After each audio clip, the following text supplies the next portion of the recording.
Chat, here we are. Here we are. Holy smokes. Goose morning to you. How the heck are you? Did my PC almost just crash at the start of this entire show? Yes. Did it take me, was I a little shocked that, the scene swapped and suddenly I was live? Also, yes. Am I happy to see all of you guys, as usual? No. I'm just kidding. How the heck are you guys? Who do we got? We got Luke in the chat. Goose morning on to you, Luke. Goose morning on to you. We got Dario555 with the L8. That doesn't stand for a word. Those are just two individual letters, not a comment on my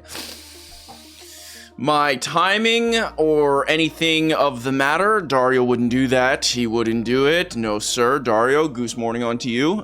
M. Morel in the chat. Our Black Myth Wukong champion of the world in the chat. Goose, will you be playing Cyberpunk on PC or console? I will be playing on PC. Goose morning on to you. Charlesium in the chat. He's in charge today. Charlesium, Goose morning on to you. Hello, hello. Weezard with some Zenkai claps. We appreciate it. Weezard, the emote champion of the world. Goose morning on to you, Weezard. Holy smokes. Dubs in the chat. Hello, everybody. Hello, Mr. Daniel Tiberius Satan Lemon. He's in the chat. Goose was late because he was pooping. There's some truth to that. I'm not saying it's true, but I'm saying there's shades of gray to everything, right? At the end of the day. Goose morning. We can say that now, but I can never do it on this hand because there's a mic in my way. This morning, got my coffee ready. Holy smokes. Chat, today's going to be a fun show. Today, we are talking about the biggest gaming news of the week. We got the Sony State of Play to discuss. We have a couple of things there to look at, such as the Days Gone stuff. There's a Digimon game? Check that out. We got some stuff on Ubisoft. We got some stuff on Xbox sales as usual. I feel like every week it's just like, let's just talk about how the Xbox is not selling and act shocked about it. Let's do the Pikachu face. And Valve has some news for Steam. We're going through that. Bit of a light week besides Avowed coming out. I haven't played Avowed. I'm seeing that it's getting reviews around like 7s and 8s out of 10. I mean, that's what it looked like from previews. Is it strange that chat? I don't know if it's just me. It's not just me, but it feels like gamers can tell the review of a game before it even comes out. You know what I'm saying? Like, I don't think anyone's surprised at the reviews of Avowed. I'm not saying it's bad. 7 and 8s, like these are clearly good, but I'm not shocked. And then I don't know, I just have no interest to play it whatsoever. Has anyone in the chat played it? I haven't tried it. It's on Game Pass. I don't know, not interested. Maybe I'll play it. I'm super interested to play Cyberpunk tonight, which we're going to be doing. Yeah, you guys haven't played it. You know, it is what it is. It happens. By the way, we got our text-to-speech little bubble here. Just constantly improving here at Goose Industries. You know, we're feeling pretty good about it.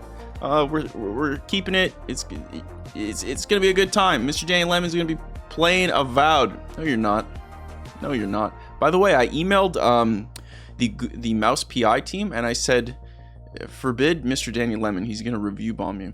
So don't sell it there.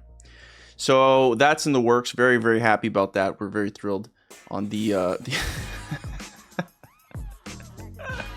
Chad, I have to be honest. After my complete domination of Wukong yesterday. Hold on, I want some morning vibes here.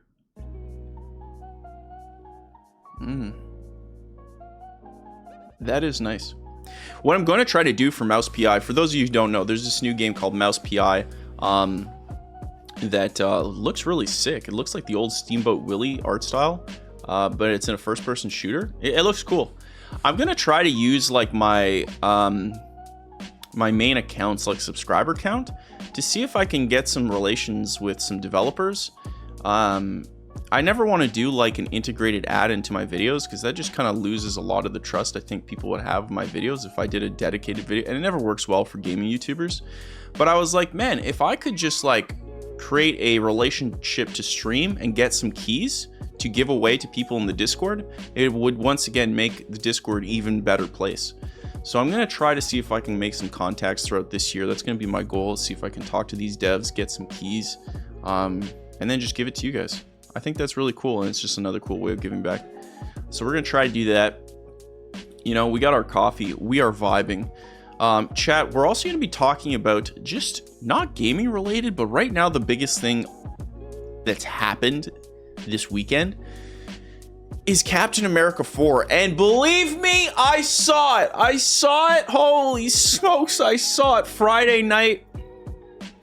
And I mean, heck, let's just talk about it right now, and then we'll jump into the biggest gaming news of the week. Because, you know, we're having our coffee, we're getting started. Chat, here's the thing. I'm a giant Marvel stan, okay? Let's start from the very beginning. I'm a huge Marvel stan. I remember being pulled by my friends, my two good friends, pulled to go watch the original Iron Man in the movie theaters, Robert Downey Jr.'s Iron Man. And so I'm pulled into the theater, and to me, I'm like, bro, Iron Man is lame. I remember seeing that cartoon back in the day.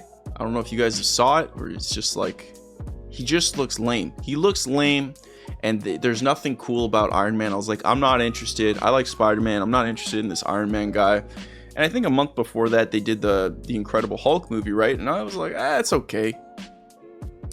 And so I was never super huge fan. And then after I watched the first Iron Man, I went, first off, Robert Downey Jr. is incredible. He's just an amazing actor, and I loved the character Tony Stark. So Tony Stark was awesome.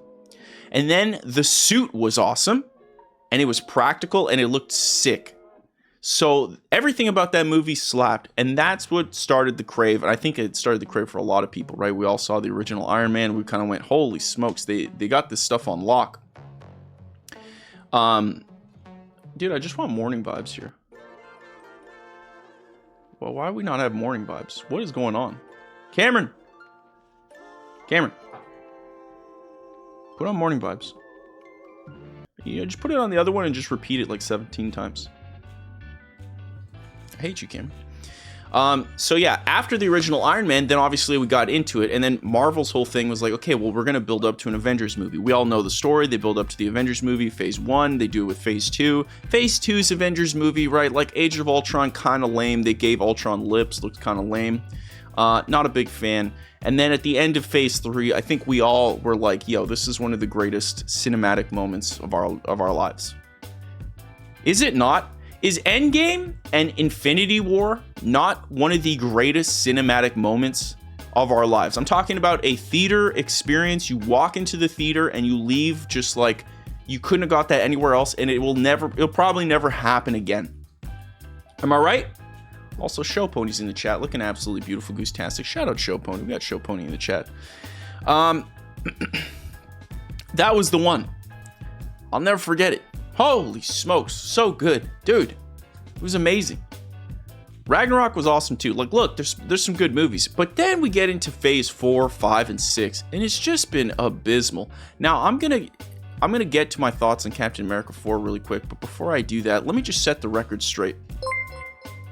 The Pedro Meister back at it again. Just an absolute legend. Pedro Meister coming in with the 2-month sub, getting us so much closer to our goal. Chat, can we just get W Pedro Meister in the chat? W Pedro Meister. What an absolute stallion. Respect. What a just a gentleman and a scholar. Just an incredible person. Quite frankly, I'm going to name my firstborn the Pedro Meister. You've heard it here first. Holy. Okay, they made a lot more movies than I remember. They made a decent amount. Hold on. Cameron, swap us over. Okay, so we get to... Okay, so look. Chat, before we get into the gaming news, let's just set the stage so you guys understand how I feel about the Marvel movies. So you can understand my mindset going into Captain America 4, and then I'll explain. Okay? So, Endgame. That's 10 out of 10 experience. 10 out of 10. I'm feeling good about it, right? Spider-Man Far From Home.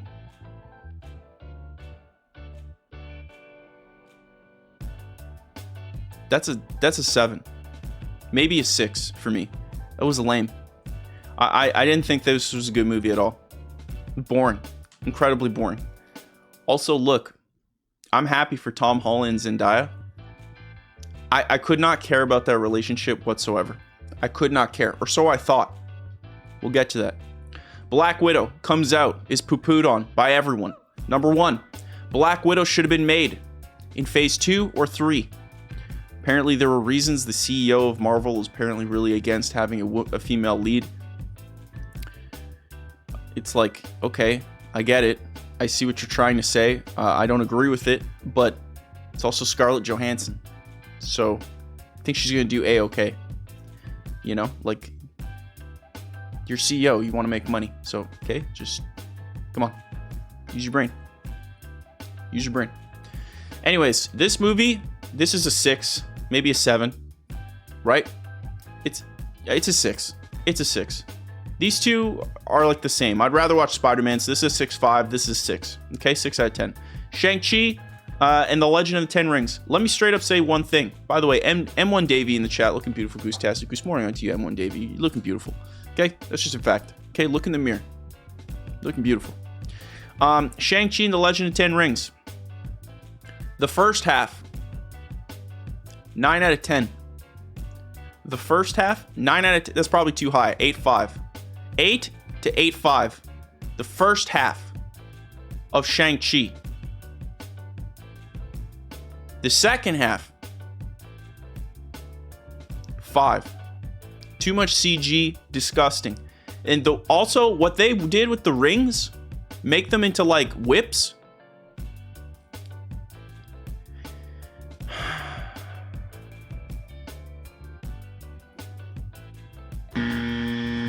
Stop it. The Eternals got poo-pooed on by everyone. Okay? The Eternals, poo-pooed on by everyone. Let's zoomify this. The Eternals. Solid. It's a solid movie. 6. 6 to 6.5. Okay? 6 to 6.5. There's a speedster in here, like the Flash. This girl right here, Makari or whatever. I'm surprised I even remember that. Okay? First off, Angelina Jolie's back. That was cool. She did a great job. Everyone else kind of forgettable. But the speedster scene, like, that movie is good just for the speedster scene. I don't think this movie's bad at all. I think this movie had a lot of potential. But here's my thing. The God stuff, anytime these shows, these concepts go into religious God territories where, like, all of this was fabricated by celestial beings, you've ruined it. You've ruined it. I can no longer relate. It's not cool superheroes doing cool superhero stuff. It's like some god that I couldn't care about who has no motivation besides being a god is like pulling the strings and making you make a Black Widow movie in phase 4. It makes no sense. Eternals, 6. Spider-Man No Way Home. The actual rating of Spider-Man No Way Home,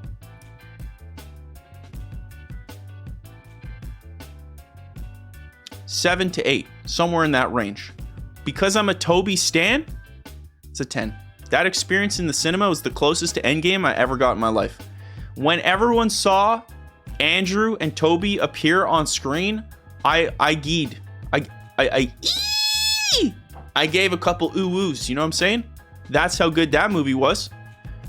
Like, there's some people who are like, dude, and this is what I want to say. This is why we're going to build up to Captain America 4, because there's 2 types of ways to make movies. There's one way, which is through story.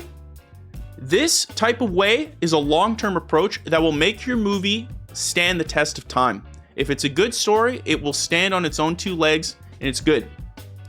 The second way you can make a movie is a roller coaster. It's not as fun the second time. It's just fun at the time. You're having fun. Spider-Man No Way Home has decent story, some really great moments, and really great roller coaster moments. Like with the Tobey stuff, the spider sense when he figures out Willem Dafoe's back, Willem Dafoe being back, they kind of messed up Willem Dafoe's character a bit. All that stuff was fun, which made it, you know, it brought it to the 9 to the 10 range. That's how much fun. Yes, 1,000%. That is what I'm saying. There's two different types of movies. Doctor Strange in the Multiverse of Madness. I think this is 7 out of 10. Solid. Has some fun stuff. There's the Illuminati stuff. Good time.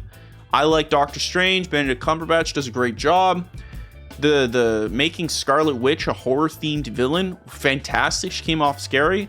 The way they tied into the TV show...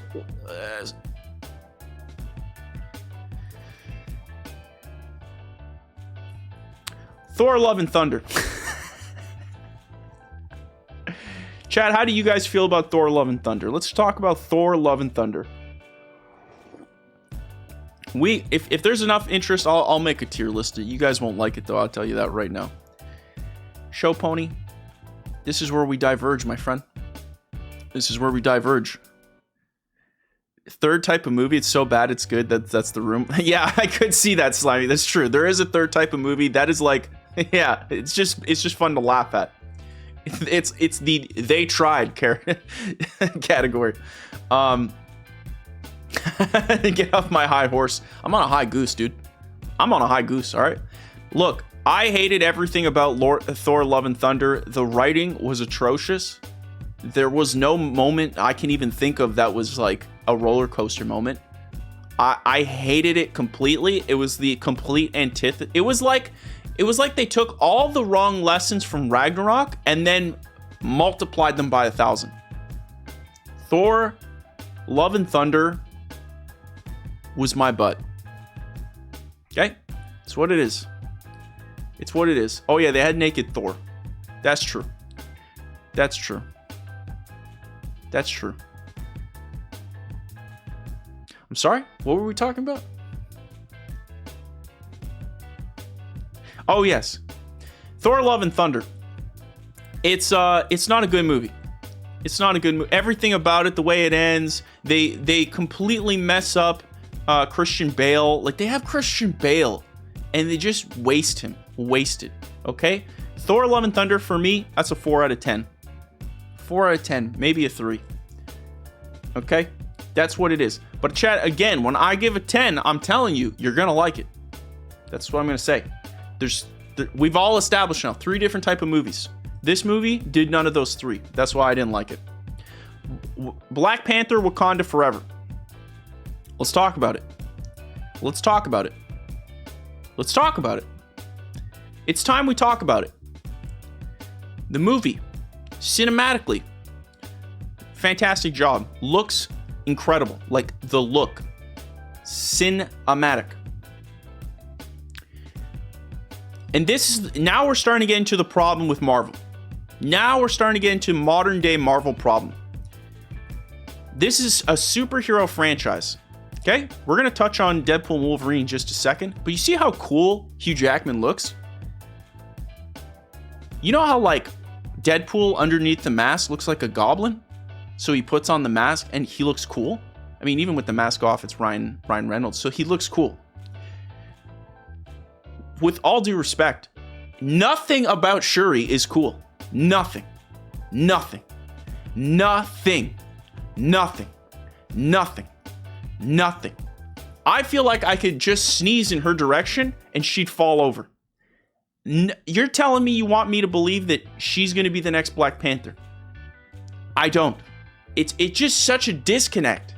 Now, Namor is how they pronounce it over there in the movie. He killed it, dude. He was absolutely phenomenal. The Ironheart stuff in Black Panther: Wakanda Forever, terrible.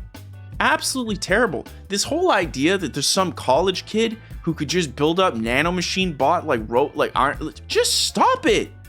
You're ruining the legacy of Tony Stark, where it takes him, like, he's an adult, he's a genius, and like he builds it. It's just so lame. This movie, it's the first one. It's more solid story. They did a great job. Obviously, they were dealt a bad hand due to Chadwick Boseman's unfortunate passing, which, shout out Chadwick Boseman. Shout out.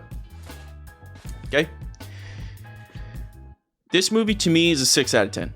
6 out of 10. And you can see now we're getting a lot of 6s, right? Now, Ant-Man and the Wasp, Quantumania.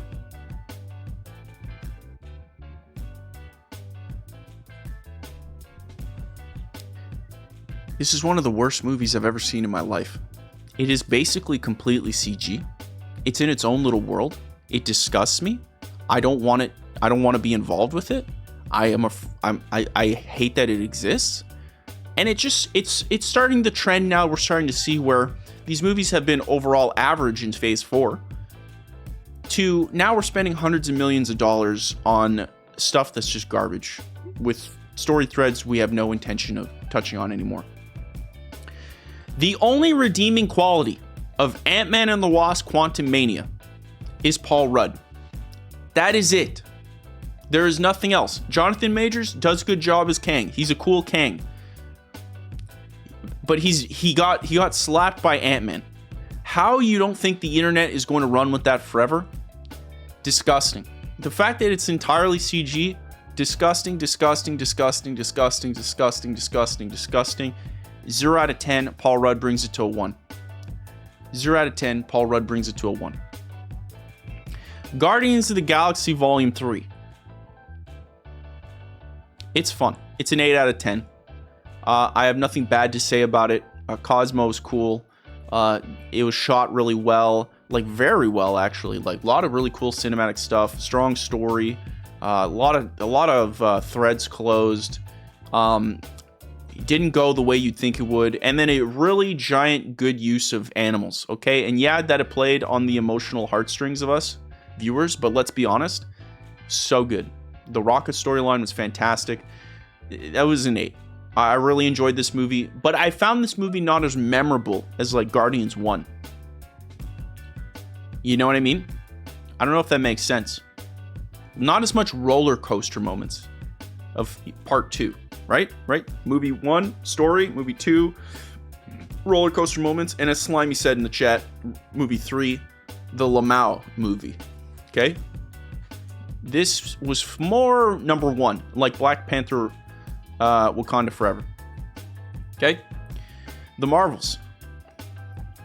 I saw this not in theaters.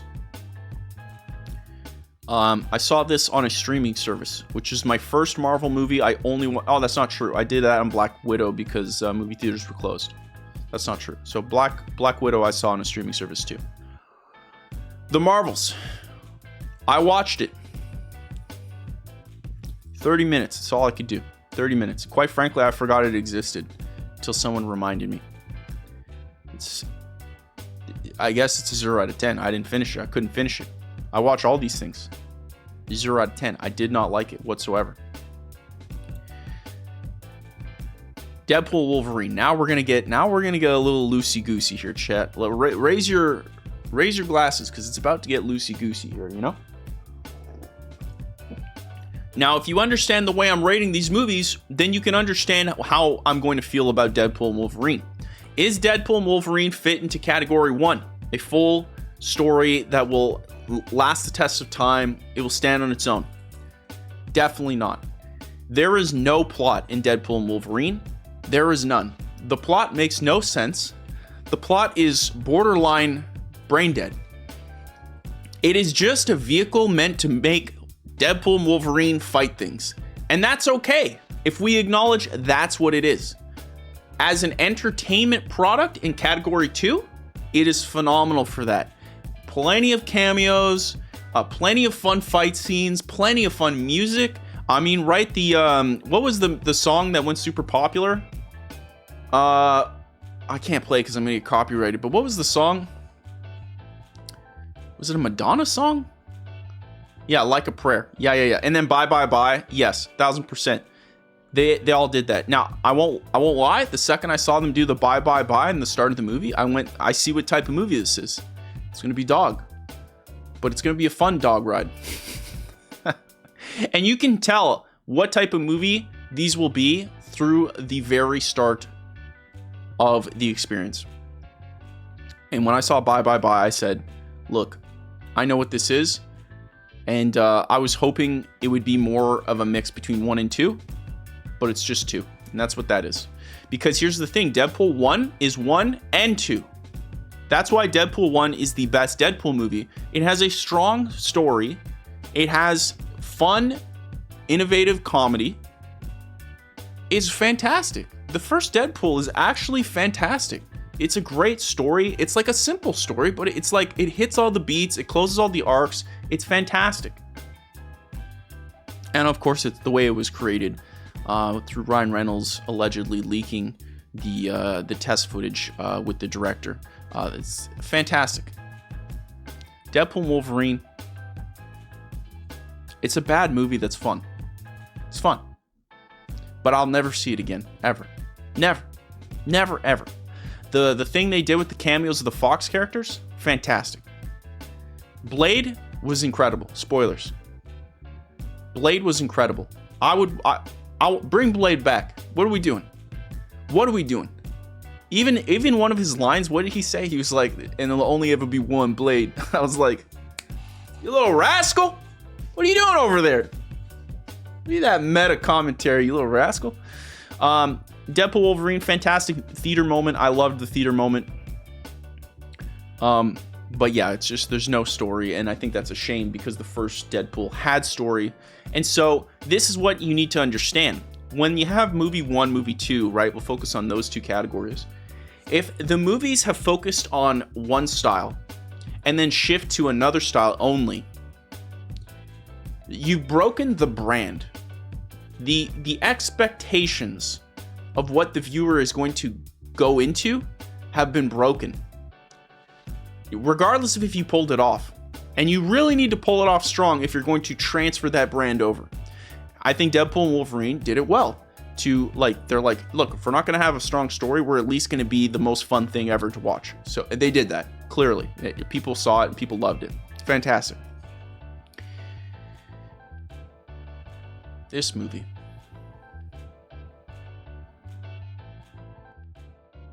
This movie. This movie. This movie. So now we've arrived at the moment of truth. Okay? The moment of truth. I watched this movie. So obviously it was Valentine's Day. I went out to the movie theater. And I decided to go to, we have something in Canada called a VIP. It's effectively you go in, you get like dinner, you get drinks, all this whole thing while you're sitting in your comfy, cozy chair. It's a smaller experience. I went there and I saw it Friday night. Now, I went in, I ordered some chicken nuggies, okay? I got a Blue Moon beer, okay? And I got some popcorn. I may have smuggled in some M&Ms. Call the cops. Woo! And I know. Oh, you also did the VIP? It's a fantastic experience. But what's interesting is the VIP in Canada, like, certain ones are way better than other certain ones. They're not exactly the same, which is interesting. I went to a different one for Wicked. And I was like, it had heated seats. It had cooled seats. It was full on recline. I was like, bro, what are we doing? What kind of dipping sauce? Honey mustard. Honey mustard. Oh, also I ordered some nachos. So I went all the way. Okay, this was my cheat day. I didn't take pictures and post them to Discord because I thought that'd be rude to the other movie theater people. But also, I only got my food 1 hour into the movie. I was like, bro, what are we doing? What's happening? I'm like dying. And one of the things I ordered, like I said, was literally nachos. Throw some chips on there, you melt some cheese, you put some veggies, and you throw chicken on there, bada boom, bada bing. What are we doing? 1 hour. I don't like that. I thought that was rude. So anyways, we get to the movie. Let me explain the first line of Captain America Brave New World. Cap 4.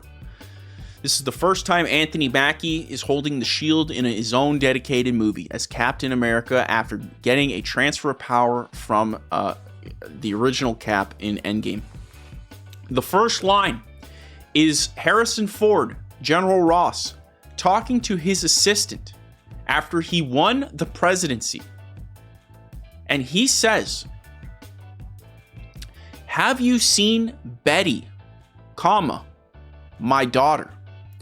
Now, at face value, this sounds like a whatever line, and it's not that big of a deal. But if you look into it and how he's a president and he has an assistant, then you can tell immediately off the rip, it would make no sense to frame that sentence in any way that way. You would frame it that way if you were a horrible script writer trying to make sure that the audience has an understanding that you're the new General Ross and you have a daughter named Betty who will be important to the story. So that first line, when I heard that line, I literally went, oh God, this is a bad script. This is going to be a bad script. And sure enough, I was very much met with exactly that that information. As the movie went on, this is the worst Marvel movie I've ever seen in my entire life. The script is so dog water. Nothing matters. The point of a story is you're supposed to have characters have change. The world changes, the characters change, so the person they are at the start of the movie, the world, whatever, at the end of the movie, they have changed. Nothing changes. Nothing. He's still Cap. Nothing's changed. The world has not changed. The president is pretty much just whatever the previous, nothing matters. Nothing matters. As opposed to Captain America, the Winter Soldier, where everything changes. And it's awesome. It's awesome. It's one of the greatest Marvel movies of all time. That is the closest to a 10. That's it. This movie is more of an Incredible Hulk movie, and I'm trying not to go spoilers here, so that's why I'm trying to think about my words here, because in case people want to see it, unless you guys don't care, then I can spoil it.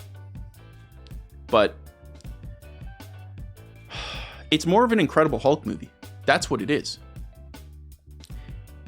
It's a sequel to 2008's Incredible Hulk, and dude, it is just dog, man. All the marketing showed one thing.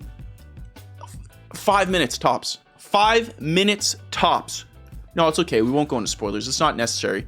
But 5 minutes tops. Zero effect on everything. By the way, Falcon looks lame. His sidekick Hero, which is the new Falcon, his whole thing is haha, I talk a lot and I'm kind of annoying. Haha. And it's you are. Stop talking.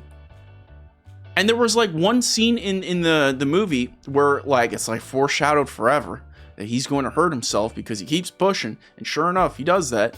And then Cap visits him. And then this guy literally has a tear in his eye in a world with the Avengers, all the Avenger heroes. This guy has a tear in his eye and looks to Sam Wilson and goes, I just wanted to be Falcon when I grew up. I said, brother, no, you didn't. You got problems. If that's what you wanted to be in a world where there's Iron Man, Spider-Man, when I saw that single tear, if I was Cap, I would have smacked him. I said, ain't no way you wanted to be me. Ain't no way. You shut your mouth. You shut your disgusting mouth. If anything, you want to be Steve Rogers. We all want to be Cap. But Falcon?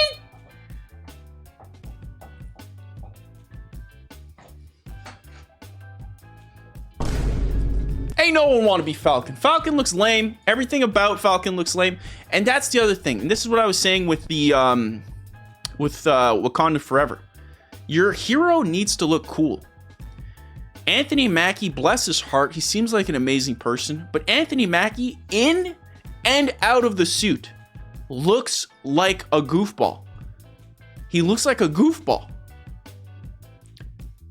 They had a real shot to make Captain America look cool as Falcon. And there's a lot of cool stuff you can do considering he doesn't have super serum stuff in him. Because for full context, okay, in the first Captain America, I didn't go see it in theaters because I thought Captain America was lame. In the same way I thought Iron Man was lame. I was dude, I'm not watching a Cap. First off, the name is goofy. The suit is goofy. Everything about it is goofy. I'm not interested. And then I went and saw Winter Soldier in theater. The first 5 minutes of Winter Soldier is some of the coolest Marvel stuff of all time. the coolest Marvel stuff of all time. And then I became a Captain America stan. Do you understand? Like, I went from, this character's goofy, I will never ever root, I'm a Canadian. Why would I care about a guy named Captain America? All he's got is a shield? Dude's lame. To like, this is the greatest guy, I will do anything for Chris Evans. Christopher? We all know you're in the chat. Christopher, shout out Christopher. Now, come back to this movie. Nothing about him is cool. Nothing about the story tries to make him cool. Nothing about the story tries to make his little sidekick cool. Nothing about the story tries to make the villain cool. The villain is just not cool. Nothing about the story tries to make the coolest part of the entire movie. Chat.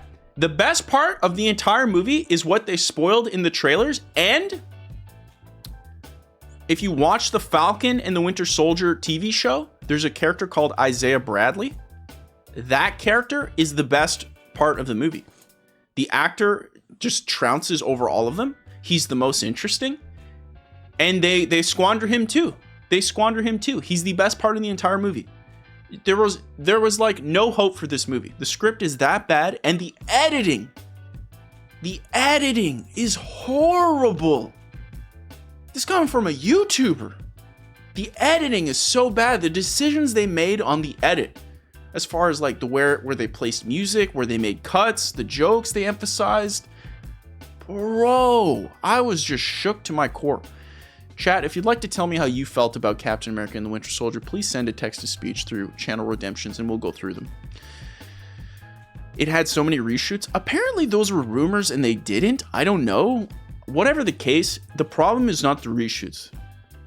There's no way. The problem is the script. The script is just really, really bad. And the actors, like Anthony Mackie went to Juilliard.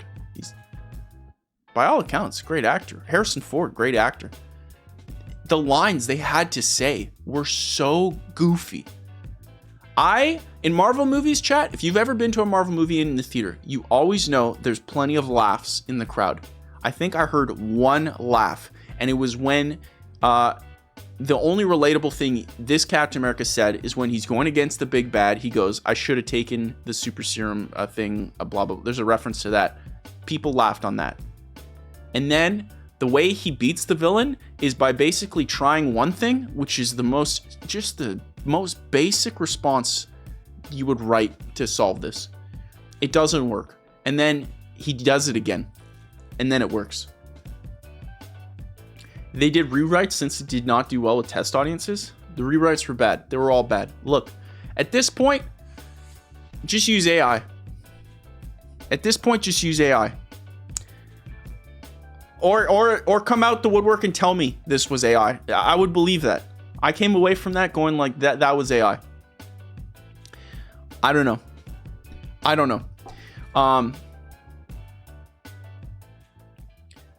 That was an interesting experience. I really had a bad time at this movie. And anyways, to get on with the point, I'm just so sick and tired of like, do you know how much it cost me $150 to go see this movie? $150 with food and tickets.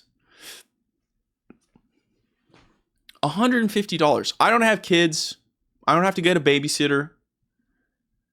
Even if it was like the cheaper version, $150 Canadian, I swear to God, $150 Canadian for me to go see this. Marvel is $1 billion company, or Disney, whatever. What are we doing, man? The entire point of these movies is to entertain. This is not entertaining. There was a dog. Well, you didn't even try. What are we talking about? And it's just like an entire waste of my money. And now that's going to be in my head, and I'm going to be like, bro, I'm not going to go see another one of your movies. I'm interested in Thunderbolts. That's the next movie. Because of Bucky. The rest? Oh, and then also David Harbour. I think David Harbour has Riz. I was talking about this with someone the other day, and how certain actors have so much Riz that, like, quite frankly, I'll watch anything they do. Denzel Washington is a perfect example. Denzel Washington has perfect Riz. You could watch him in anything. He's awesome. Anything. Ryan Reynolds. Granted, he has a specific flavor of Riz, But like, if you're in the mood for that type of Riz, he's awesome. Fellow Canadian, shout out. Ryan Gosling, a better example. I could watch Ryan Gosling in anything. He's got maximum Riz. He is the Riz. I did not see the Hellboy remake. I did not see. That's true. Okay, that's a fair point. But he's got Riz. I'm sure he was good as Hellboy. Was he not? Maybe I'm wrong on that. He's got Riz. I also didn't see the Gran Turismo movie that he's in. So, it was bad. Wiley's just like, I guess we'll give him that. Caller, you're on the air. How did you feel about Captain America, Brave New World? Tell us how you feel. Here we go. Dario _555 with channel points says, Kevin is stunning. His presence lights up the room. He is like a spring flower on an alpine meadow. Quite frankly, he deserves some merch. I couldn't agree more. Like, I don't actually remember seeing Kevin in the movie, but maybe that's a reason to go back. Because if Kevin was in the movie, it probably would have been a better movie. So the fact that they put an Easter egg of Kevin the Christmas Mouse in the new Captain America, like, I have a reason to go rewatch it. So when it comes to streaming, I'll check it out. Dario, I did miss that while I was seeing the movie, but quite frankly, I think that makes it gives it some redeeming qualities. You know, I'm very excited to see that. Thank you for sharing, Dario. You're a beautiful individual, and we love to have you around. Caller, you're on the air. How did you feel about Captain America? Wiley Oaf with channel points says, hit me, Wiley. I thought it was okay, but I think Mackie was my favorite part. I have always loved Sam as a character. Character? Oh, character. Oh, character. Look, Mackie, his character, I just find his character's not fleshed out. It's just not fleshed out. His character has a huge amount of potential, but they do nothing with it. Like, the idea of a Captain America, there's a line that Bucky says that they meme on in the movie, which I think was the wrong choice to make from a script. Like, it was a sincere moment, and they meme on it, and it's just like, okay, again, you guys are just horrible script writers. But, like, it was like, his Captain America is something you can aspire to because he's human. I think that's such a cool, interesting perspective. And like a human Captain America, you had a real shot of making that look cool. Like, you have to make it look cool. But if that's the message you're trying to do, I think it's a great message. That's really, really cool. But they didn't do that. The best, to me, the best character was Isaiah Bradley. But we love these discussions.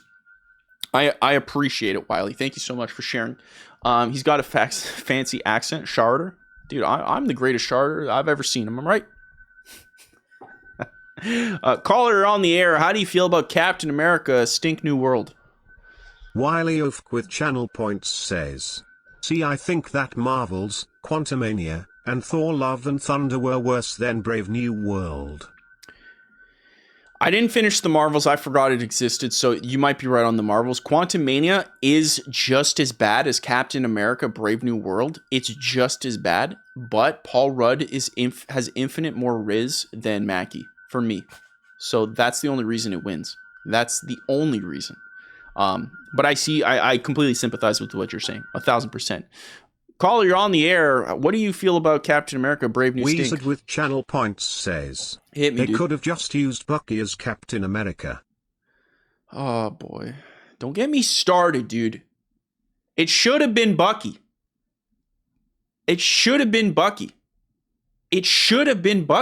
This, from a story perspective, it made way more sense to redeem Bucky.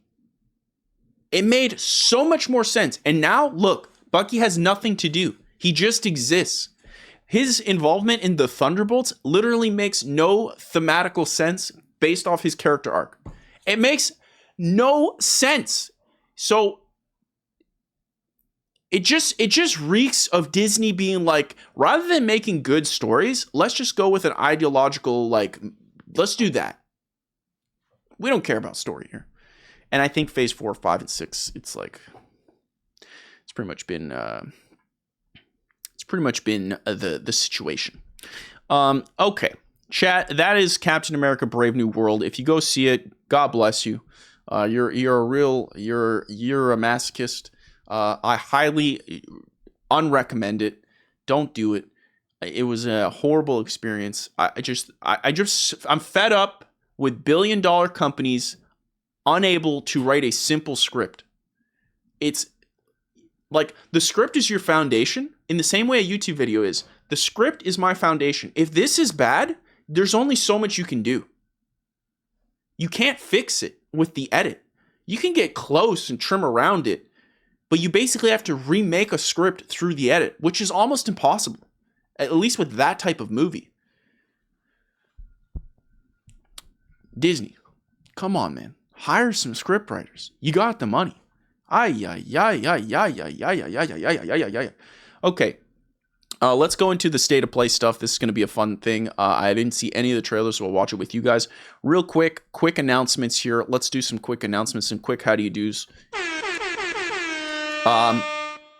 The website, zenkaigoose.com, it is live. It is, I have continuously updated as I do with everything. If you're part of the Discord, you can join the Discord by clicking here and learning more about that.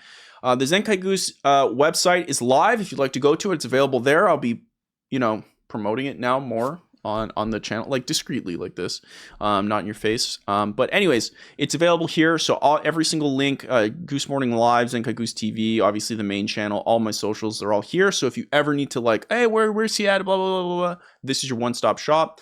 And it has everything you need here, and everything that's on this website will help you support the channel so I can make bigger, better videos. And I'm very excited to do that. So I'm very proud of this website. I put a lot of work into making this. Other really quick how do you do's of information. I got two more. The limited Goose merch. This one is my first time doing a limited edition drop, so I just want to see how that's going to go. So far, it's doing well. And if you guys would like to get this one is going to only be live for another 13 days to commemorate who we voted for.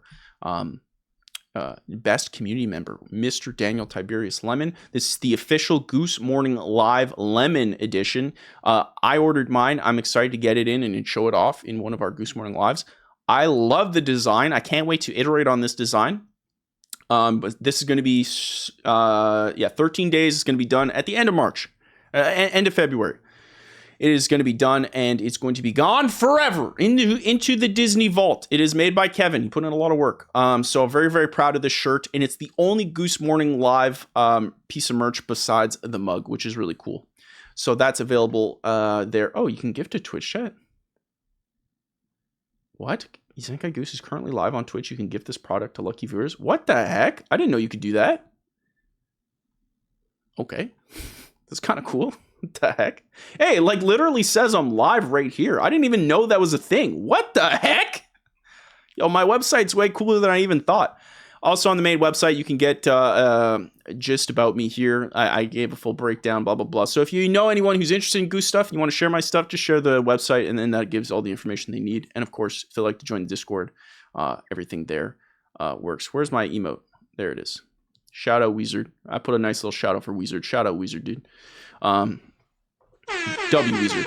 The next piece of news before we get on to the Sony State of Play is we have a Zenkai Goose Discord. I forgot I made one 3 years ago. Literally, I made it when I first started making YouTube.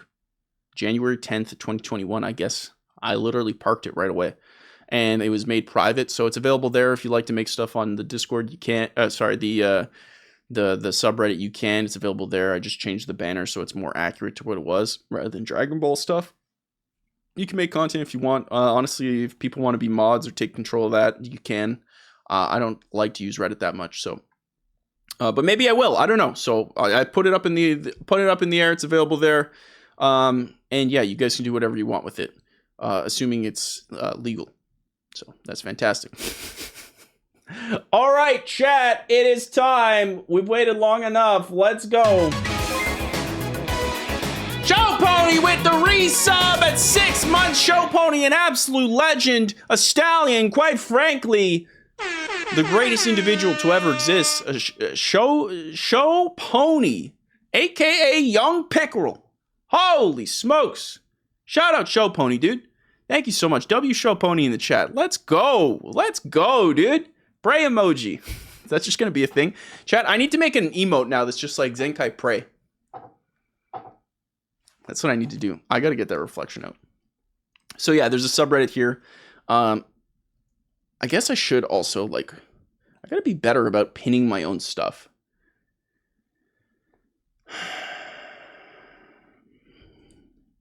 I always forget. There. Billion links. And then for the website, let me just put that into the thing.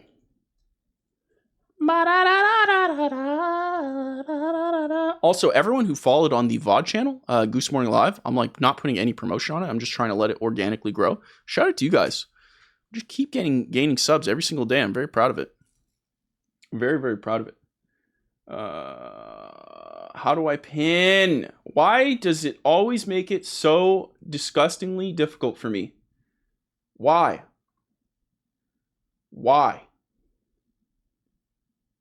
There. She's pinned. Ladies and gentlemen, she's pinned. All right, let's get to the big news of the week. The first one is this one. They have remastered Days Gone. I've never played Days Gone. Maybe like 2 seconds, but let's watch this. Hey, that looks good, dude. Is Days Gone good? We're up on Farewell Ridge. We're watching the freaks. Thousands of them. I mean, too many to count. All I could think was every one of us, man, woman, and child, are now homeless. What belongs to them now? Bring it! Is this their attempt at a second life?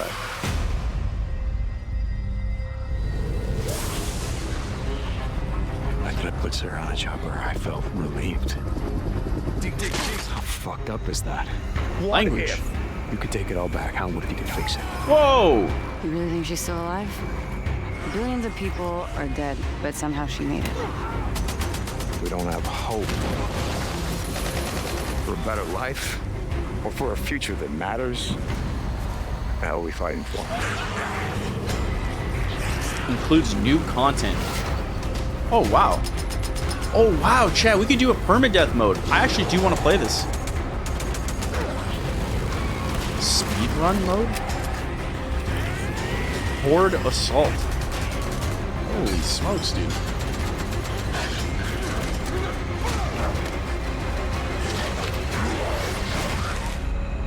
Is this on PC? I don't even know. Is it on Steam? Available on PlayStation 5, April 25th, 2025. So that was like the big announcement I understood from State of Play, which like, man, does this not like, look, I'm actually excited to play this because I've never played on PS4. So for PS5, like, dude, I'm actually kind of hyped to try it, but it does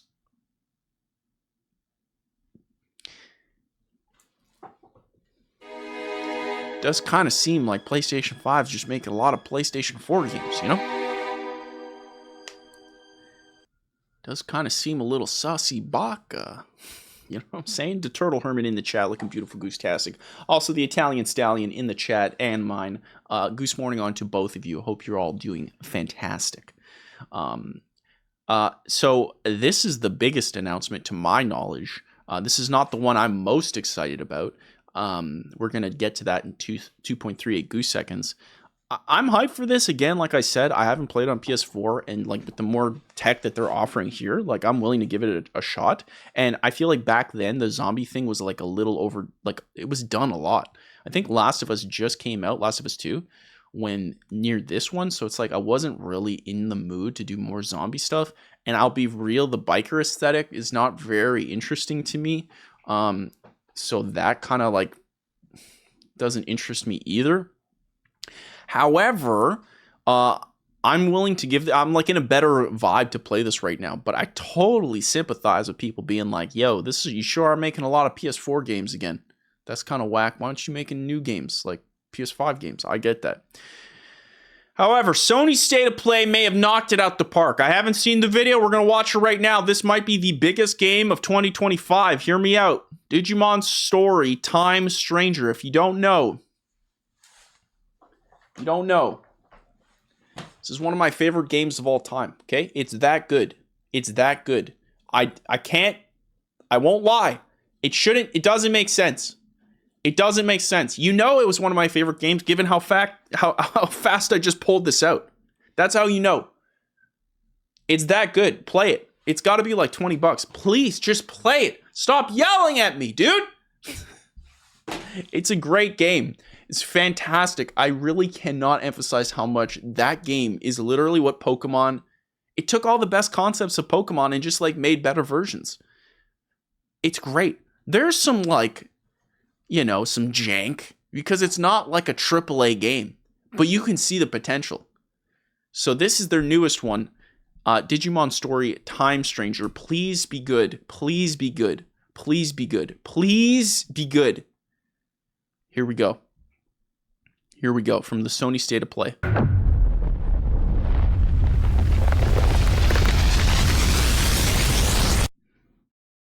Break free.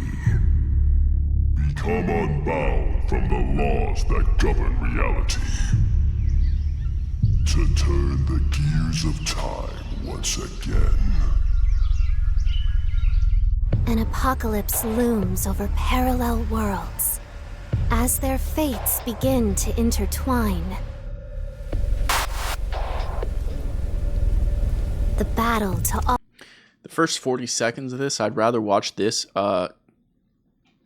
500 times in a row than Captain America 4. Just putting that out there for context. I felt like it was necessary. Alter destiny begins. Embark on a journey alongside gods, heroes, and monsters of bygone eras. The anomalies, known as Digimon.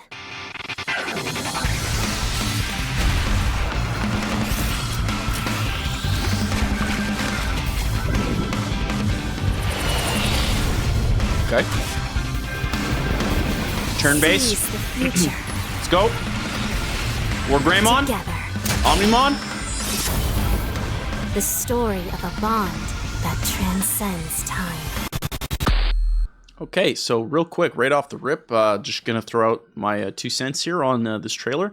Bandai Namco. Sorry there, I completely messed that up. Just wanted to let you guys know that I'm fully locked in, so that's fun. I'm gonna play this game because, quite frankly, more people should be talking about these games. Number 2, you kind of forgot to tell us what the game is, so just gonna have to dock you points there. Okay, you really told us basically nothing, and I'm not really a fan of that. It was kind of a waste of time. You didn't show any gameplay, really, sort of some gameplay, but not really that much. You discussed me for it. Second off, I'd like to give a giant Goose Morning to first-time chatter, Ifo, saying he wants an Uncharted Nathan Drake collection on PC. Shout out, Ifo, you're a beautiful goose-tastic individual, and we should all say Goose Morning on to you. We love our first-time chatters. Number 3, how much better would Digimon be if it wasn't filled with weeb stuff? Like, if you could play, imagine this, you could play a Digimon game where if your parents or family member or significant other or anyone walked into your room, they didn't immediately judge you for it. You know, that's all I'm saying. Like, just make it not look like weeby. And I feel like you'll be like, Pokemon and Digimon have just decided to ditch the original vibes and go full weeb. Full weeb. Stop it. Stop the weebs. Look at this. Digimon.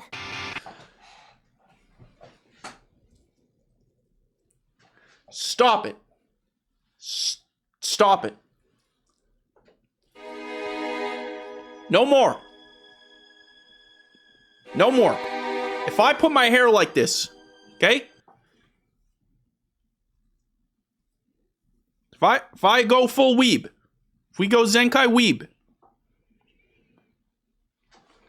and I put a little like thing here, like him,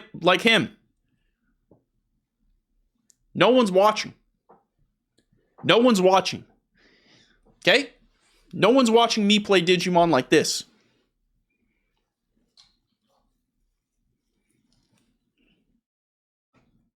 Arigato, Digimon-sama!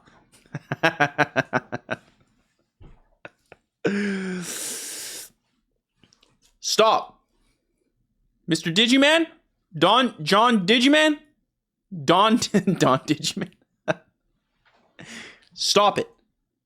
You nasty. Okay? Ooh woo? You put an ooh woo in there? I'm out! I'm out! Come on! Like I said, the original game was great. It's a lot of weeb stuff. It's just not necessary. It's just not necessary. Caller, you're on the air. How do you feel about my weeb hair? Be honest. Tell me. And mind underscore with channel points says, He's gonna hit me. we don't deserve good things. I'm so pissed off about how people on the internet reacted to the last state of play. After years of waiting, we finally got the announcement for the sequel to one of the most underrated games of the decade, arguably the best game on PS5, and literally nobody cares. Instead, all I see are complaints about how they only showed already announced games. Which game is that? Is that the Returnal sequel? The Housemarque? Is that what that is? I didn't see anything about that. Okay, let's look at the trailer. Let's look at the... let's look. I didn't even know. See, this is why we have these talks. Anmon's going to set us straight. Sony State of Play Housemarque. This is a sequel to Returnal? Is it actually?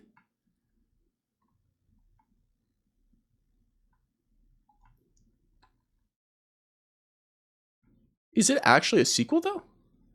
I didn't know that. Hold on. It's from people made... I didn't play Returnal. It is? Okay, let's watch this. Should I play Returnal? I've heard good things, and I also really like Housemarque. But 100%? I take Anmine's opinion quite seriously, chat. So, is it on PC? Now, you see, my CEO is about to get demoted, I'll tell you that. He's literally got, like, programming triggers. Every time I say a game, he goes, you ain't gonna finish it, buddy. You ain't gonna finish it! Most PI greatest game in the world!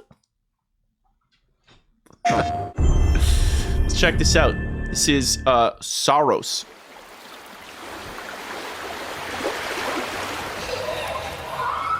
It always comes back to this. Ooh.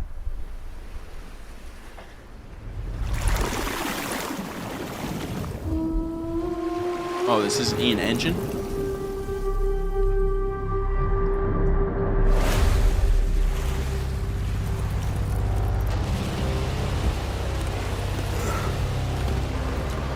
This world. This moment. This choice.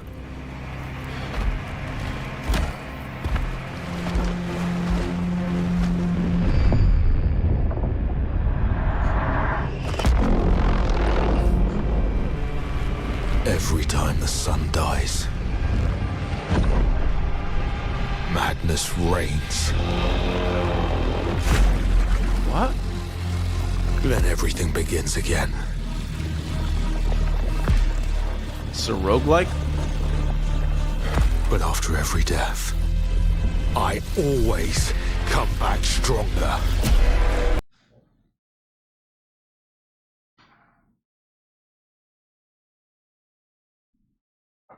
He said the thing. That's my thing. He said my thing. That's my thing. That's Zenkai, baby. Come back stronger. He said the Zenkai thing. Holy smokes, I'm so in. He said the thing. I know that you are here, and I will find you.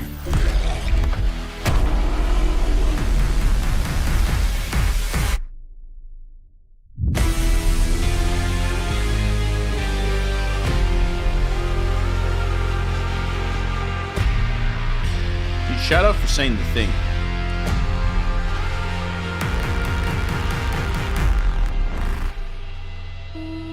He said the thing, man. Let's go. Hey! That's my thing! They took my brand! That's my thing! Hey! Hey! Stop it! They took my thing, dude. That's disgusting. That's my thing. Should have trademarked it as like the tiny individual I am. Chat, that's it. I'm suing Sony Industries, and I'm going to be taking over the company. I'm feeling pretty good about it. Honestly, me and Cameron, Cameron, you got a law degree?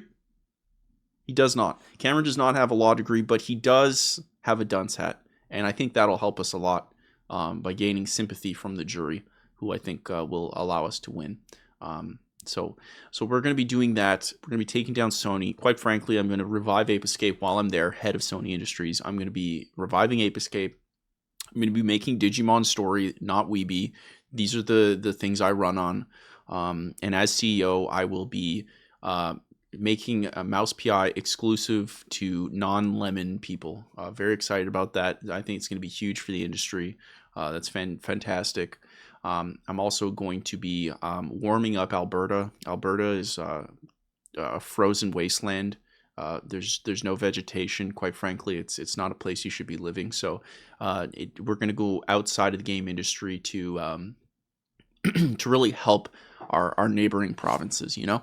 So we're going to be doing that, moving our central location into Alberta, really fixing that area, just making it livable. I think that's going to be great. We're also going to be making a couple brand new exclusives, such as an Astrobot kart racer. We're very excited about that. I think this is going to be a big deal. Astrobot as a kart racer with every Sony mascot in there. We're going to be bringing back PlayStation All Stars. Okay, it's going to be actually good. So we're going to be doing that. It's going to be fantastic. We're also going to be making a PlayStation 5 Pro that plays every single PlayStation disc, PS1, 2, 3, and 4. So we're going to be doing that because we actually care about the customers now. So we're going to have good ideas going forward. So that's kind of what we're interested in. We're also going to take the Ghost of Tsushima devs, and we're just going to buy them dinner. Really, at the end of the day, we're just going to buy them dinner. They've done a fantastic job over there. They've done so good. Ubisoft still can't copy them 4 years after the game's been released. So at the end of the day, we're going to buy them a nice, I'm thinking Chili's, okay? I'm thinking Chili's, that's a good time. We just bring out the devs, we have a good time, the QA, the artists, we just share some nuggies. I think that's just a fun time all around, okay? We show them around Alberta, give them a nice how do you do, right? It's their new home. I'm feeling pretty good about it. What about the Wukong devs? Well, at the end of the day, we're going to be acquiring Game Science. So that's definitely what we're going to do. That's number one, acquiring Game Science. As CEO of Sony Industries, I will be doing that. And we're going to be at live streaming a new series I call Death Battle, where we pit the Game Science devs against the Astrobot devs, and whoever wins gets the Game of the Year award. I think that's just fair. It's to be completely honest, it's very easily monetizable. We'll be making a lot of money through the pay-per-views. Feeling pretty good about it. It will be scripted in the same way Jake Paul's fights are scripted, so that it's going to be fantastic for that. So we're very, very excited. So we know who the winner will be. We do have some surprises, such as Jeff Keighley riding on the backs of Hideo Kojima with a sword to lead the Astrobot team against Game Science. So that's going to be fantastic.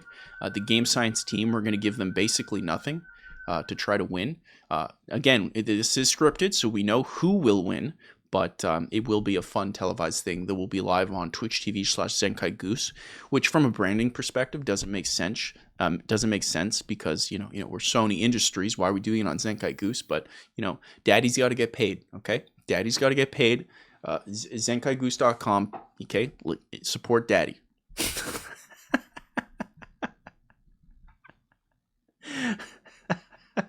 What was that background noise? Oh, they're doing snow removal because Canada, where I'm at, we literally just got a foot of snow. And then today we're getting another foot of snow. So they're trying to snow remove like crazy. So the noise that you just heard is like, it sounds like this. And they do that, and it's super fun. They do it at like 4 a.m. sometimes to move the cars of the people who park there, even though there was clearly a sign, and it's right there, and it says, don't park, and they put it a day in advance, and you shouldn't be parking. And if you park, then they're going to play the stupid song at 4 a.m. in the morning when we're all trying to sleep because John from accounting was like, oh, I don't want to move my Honda Accord. It's cold. Well, guess what, John? Now we're all awake and we're upset. We want to sleep, John. We want to sleep. And now we all got to suffer because I just... And that's really why they play the sound, you know, so they can snow remove. So that's fantastic. But you know what's not fantastic? This next piece of news.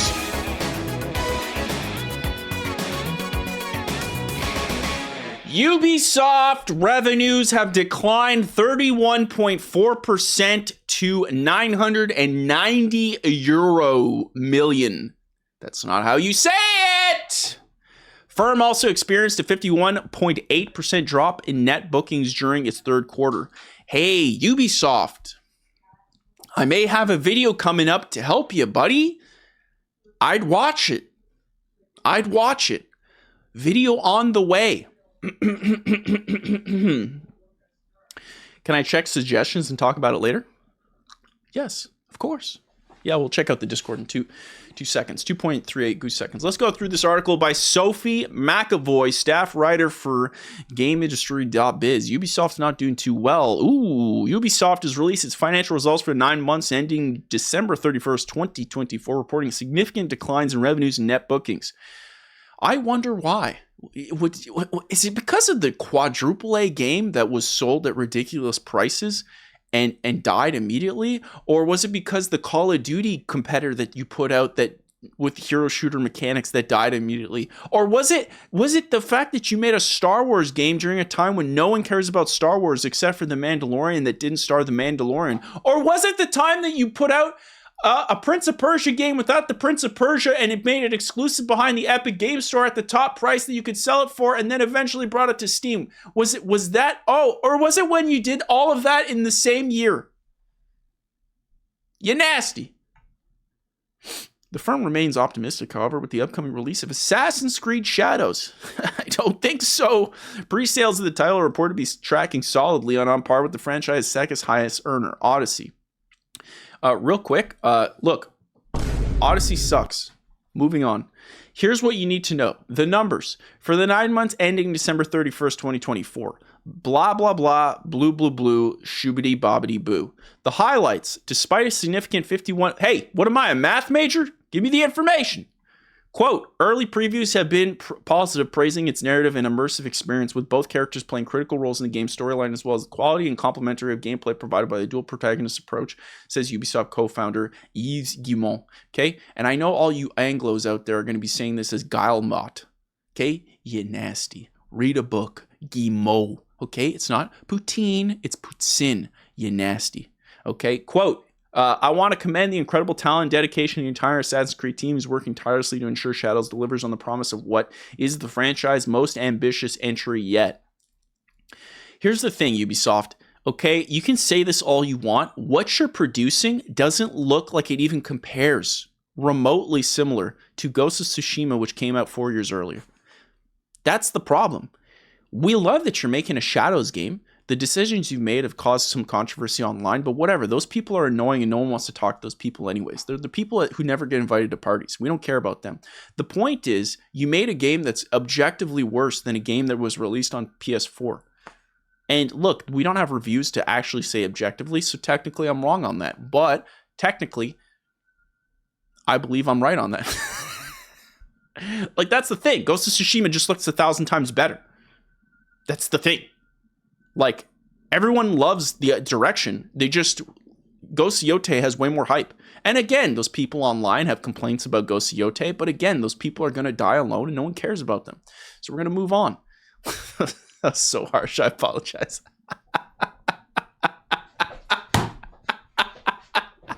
Come on! Hey, we got Red Berry in the chat looking absolutely goose-tastic. We love him. We love him. We love Red Berry. He's a good-looking guy, dude. Okay? He's a good-looking guy. He makes good-looking content. Come on. Also, real quick, chat. Something that happens as a content creator is you get a bunch of Instagram DMs. And I just want to say, from the bottom of my heart, for all the people sending these Instagram DMs, and I'm not talking about the ones that are very nice and beautiful and very supportive. I respond to as many of them as I can. You know the DMs I'm talking about. You nasty? You're weird. Stop. Stop. You're weird. Just stop. It's a real problem, and I need you to stop. Can I send you a free PS5? Yeah, it's on the way, dude. It's on the way. Just if you could just link your entire address in the chat. Okay, put it in there. We'll send it your way. Chat, this is what we do here. Look, like, man, what? Okay, so real quick, can we just go through this? Ubisoft net revenues, blah, blah, blah, 31% down. Cool. Like, this is no shock to anyone. Actually, this is interesting, real quick. The Crew Motorfest also saw highest monthly player count during the quarter, with session days increasing 38% year over year. Firm noted that its retention and monetization metrics continue to significantly outperform those of the Crew 2. Whoa. Wait, what's the Crew Motorfest? What is this?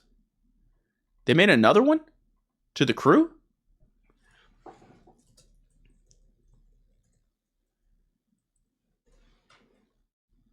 What is this?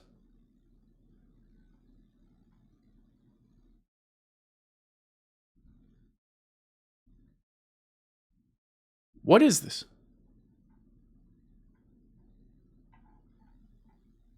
Should I play this? Is this good? This is the first I'm hearing of this. It's a video game.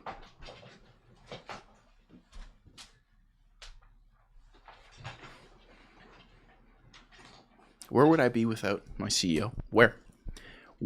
It's half decent?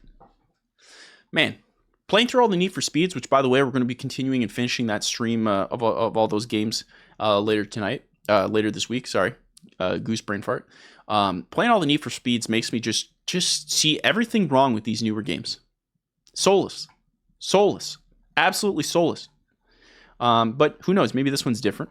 Redberry says it's not. Redberry says it's the worst game he's ever played in his life. That's what he said in the chat. I'm looking at it. It says right there. Look. He said it. Worst game ever. Just post your address, dude. We'll send the ops your way. We don't expect Goose to finish any game. Hey, look.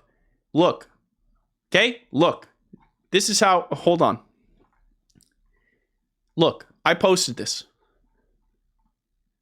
Okay? This is all of us. New game. Okay? I'm not the only one. None of you are finishing games. You're liars. To sum up, let's go to the last quote. Ultimately, the objective is to unlock the best value for our assets for stakeholders and foster the best conditions to create fast evolving market. We are convinced there are different potential paths to achieve this ambition. You're not doing it. I quite frankly, 2024 might be like a culmination of some of the worst gaming decisions I've ever seen in my life, and you did it 4 times with 4 essentially double and quadruple A games. Ubisoft just, come on. Ubisoft has so much talent.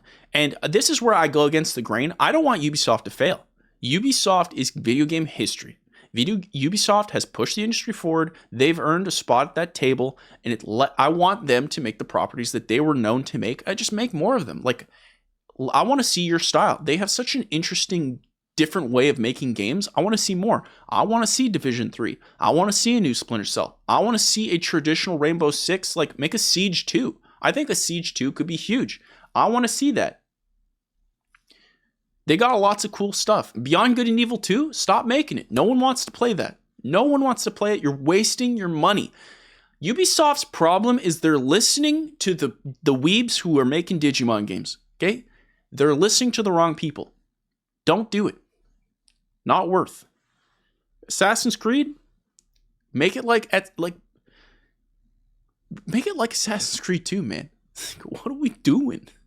This new Witcher clone stuff, like, by definition, it's derivative of The Witcher.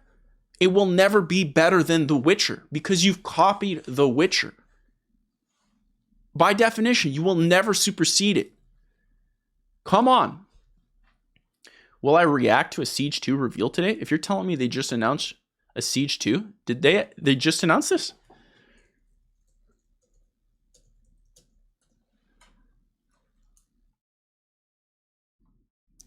Rainbow Six Siege 2 reportedly in the works with major engine overhaul and visual upgrades.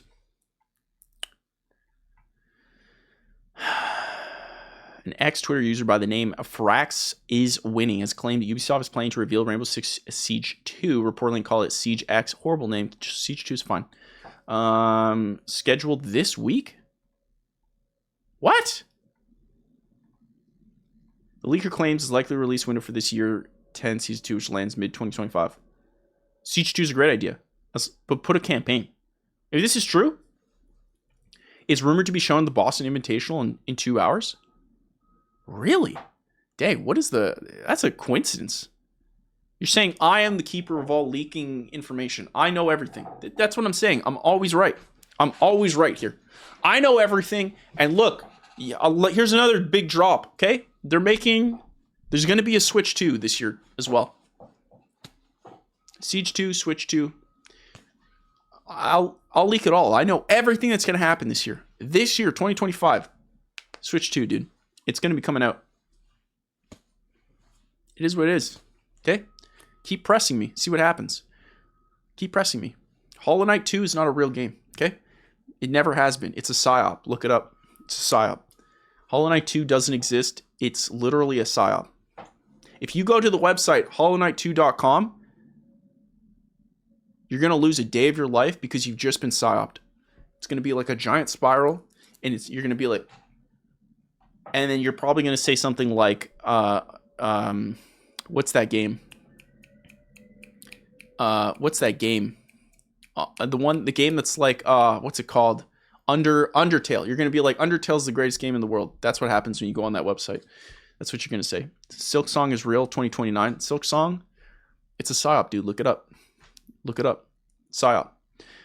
So that's that. Hey, here's a real quick how do you do? Real quick, how do you do? Ubisoft, watch my video. I got something coming out. Switch Siege 2 is good. Xbox sales hit rock bottom after historic 2024 decline. Chat, this is my next prediction. Xbox sales will continue to go down. You're welcome. Who in the chat is surprised by this? How is this always the news? I feel like this is always the news. I'm not going to read this entire article. I'll read this, though. Thank you for putting this in a bullet point.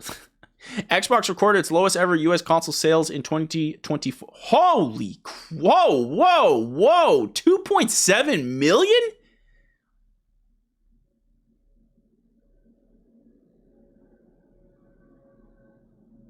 Bro, that is low, buddy. That is really low. Holy cow, I didn't realize it was that bad. Xbox sales in Europe dropped from 550,000 to 290,000. Microsoft saw a 42% decline in Xbox hardware revenue year over year. Sales trends suggest further decline expected with 2025. Subscription service. Okay, here, I want to read this about this. Okay, Game Pass reached 30 million subscribers, but this success may have reduced the need for console hardware purchases. Explain yourself, because all the subscribers are from the hardware. Explain. Many players now access Xbox content through cloud gaming on phones, tablet. No, they don't. No, they do not. Chat, how many of you are playing Xbox Cloud? You're telling me, Karen, Christine, and the girls are playing Cloud from their browser? You're telling me Bob, Jeffrey, and I don't want to say Kevin because he's beautiful Christmas mouse, and Cameron is playing Halo Infinite on his web browser?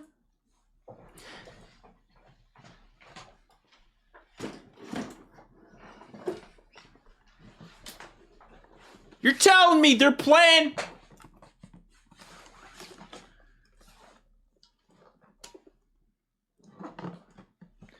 You're telling me they're playing it on my...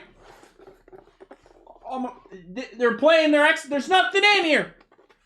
No, they're not doing it. They're not even buying this thing. What are we talking about? What are we talking about? Can you have that? If you win in a one-on-one fight combat with me, yeah. Fight me in the octagon, dude. See what happens. Fight me in the octagon. CEO, please schedule this in my next meeting. Octagon, 1 p.m. Friday. I like to have my Octagon fights on Friday. It continues. The shift towards digital distribution, subscription gaming has changed traditional console sales patterns. Players increasingly value game access over hardware ownership. Yeah, I mean, we could see that specific line is true through Steam sales for sure. Microsoft's focus on service revenue over hardware sales reflects broader industry changes in how games are sold and played. Does it though? Nintendo's still the biggest thing since sliced bread. What are we talking about? There's something in the water. In the gaming industry space, there's something in the water with everyone being like, subscriptions are the answer. That's the way. You know what happens with subscriptions? The same thing that happens with YouTube videos. Okay? Here's the thing. And I made a video on this. I made an entire video on how Game Pass is going to change the gaming industry forever. And it's already starting to take place. Okay? When you increase competition of content, what you do is you make it so the user can go ditch anything at any point to make sure they're always satisfied. Always. So games like Avowed, I guarantee you, there's people who just jump in with Game Pass and like probably an hour in go, there's like 200 games on Game Pass. I'm just going to go swap back to whatever I was on. Whereas if they bought the game, you understand, like it's the same thing when you go into a movie theater, you're not pulling out your phone. You're locked into that location. It's a different vibe, you know? It's an experience. So you're going to sit there for 3 hours. When at home do you ever sit there for 3 hours and not pull out your phone? If you're watching a TV show or a movie at home, you're telling me you're not pulling out your phone once? You're a liar. You're a liar, and if you say that you do, guess what? Octagon. Cameron, schedule with the CEO, 2 p.m. Octagon. Everyone, 1v many. Everyone who says they don't pull out their phone. So the subscription thing, man. Ay. And then on top of that, the subscriptions are mostly found on Xbox hardware, and that is declining. So make it make sense. It don't make sense. I don't think subscriptions are the answer with video games. I just don't. I think sharing is the answer with video games, and sharing cannot be done on subscriptions. And I think you bring physical back. And I know everything I'm saying makes no sense, but I'm telling you, believe me, I feel good about it. More information coming soon. What factors have contributed to the decline of Xbox console sales? They put everything everywhere. That's pretty much it. How does the number of Xbox units sold in 2024 compare with PlayStation sales figures? No, not good. What strategies is Microsoft implementing to address the decrease in Xbox sales? They're working on a handheld, though. That's what they're doing. And quite frankly, real quick, okay? Microsoft is making the right choice by going handheld. By copying Switch. If the rumors are true and they're making a handheld, that is the right choice. Stop doing power, because at the end of the day, and if you live in a world where video games are everywhere, okay, Halo is available on Nintendo Switch, PlayStation 5, Xbox. Which one do you pick? Well, you probably go where you have the best games catalog, right? The exclusives. But that's not actually what you're doing. You're picking the location that has the best value for you, the player. And the value can be skewed by exclusives, but it can also be skewed through an experience, a portable experience where you can play your games anywhere. That's something that PlayStation 5 cannot do. So you've increased the value.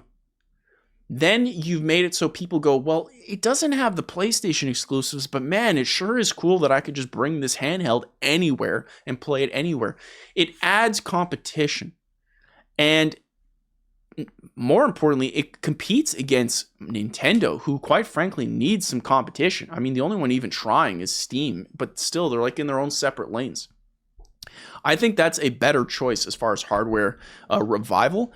Will it be the thing that revives Xbox? I personally don't think so, because just the decisions Microsoft's made in the past 10 years have shown me that like they don't make the best decisions and nothing's changed. Like as far as like leadership. Great people, not saying they're bad people, but their leadership over the past 10 years have led them to worse and worse outcomes, and that's not changed. So why would the outcomes change? You can't have different outcomes without different change. So I don't see that happening. You know what else is an Xbox? My mom. Banned. Which gaming console outperformed Xbox in sales during 2024? All of them. What impact has the drop in Xbox sales had on the gaming industry as a whole? It's made us all sadder and just depressed that there's no competition, and it's just a bummer. Are there any plans to release new Xbox models to rejuvenate the market? Focus remains mid-generation refresh. It's got to be the handheld. If they don't do a handheld, man, I don't know what else you do. But I'll be honest, I think handhelds are. I think there's a better way you can do handhelds, and it's not the way that's currently being done. Personally, for me, because playing 3D games on a handheld, I don't find to be a fun experience. I don't. If I'm going to play something handheld, I'm going to play like a Vampire Survivors. I'm going to play a Slay the Spire. I'm going to play Inscription. I'm going to play, what else? Tetris. I'm going to play, Pokemon. Things fit better for that form factor. Balatro. Yes, I'm going to play Balatro. But I'm not going to play Halo on the go, like on the bus. And I just don't play portably. Like, I just let it go. Like when I'm on travel, I'm not like, I need to play a game. But that's just me. I don't know. I would imagine most people just keep it docked. I don't know. Like, this is just my assumption. I don't know anyone who plays it portably in my own personal life. Now, I know there's the weebs out there with their little binder of Switch games. I know. Look, no shade to you. I just don't think you're the majority here. I think you spend the most. I think you're the whales. But I don't think you're the ones I would skew the industry into. We got another piece of news here, another little quickie. How do you do here? Valve, one Gaben Newell. Valve seemingly bans all Steam games that require watching advertisements to play. There were rumors that apparently EA was making a game similar to mobile games where they would actually put in ads mid-game to let you to play. That was the rumors I saw. And then Valve just straight up said, no. Which, thank God, dude. Why? Like, bro, I get games are expensive, but like, am I okay? Look, the message of the entire industry has been games are expensive, but not one person has told me why the games are expensive. Because the tools are infinitely better. The people have more knowledge. There's more documentation online. There's more indie developers than there's ever been in ever. There's more artists. There's better tooling to create art, programming. There's better hardware. How is it more expensive? You know what I mean? Like, do you ever see some of the videos that people make on YouTube? You ever watch a YouTube video where you're just like, bro, this is like a movie. Like, some people, the documentaries that they make on YouTube, like, I don't want to front my content. I'm not going to go on my content because I don't think I'm there yet, but I'm trying to go there. Like, a lot of these things, I'm like, dude, I could see this on a Netflix TV show. Like, Michelle Carré, Ryan Trahan, obviously Mr. Beast, Mark Rober, Veritasium. There's so many big creators who make stuff that's like, bro, this is Netflix style content. This is like high quality stuff. And they're making it for a fraction of the price. In theory, it should be the exact same thing for games. And yet it's like in $300 million to make another New York for Spider-Man 2. I just want to understand why. And there's zero developer. You know what's interesting? I had a conversation here on my Twitter with the creator of the Ori games. Let's see if I can get it.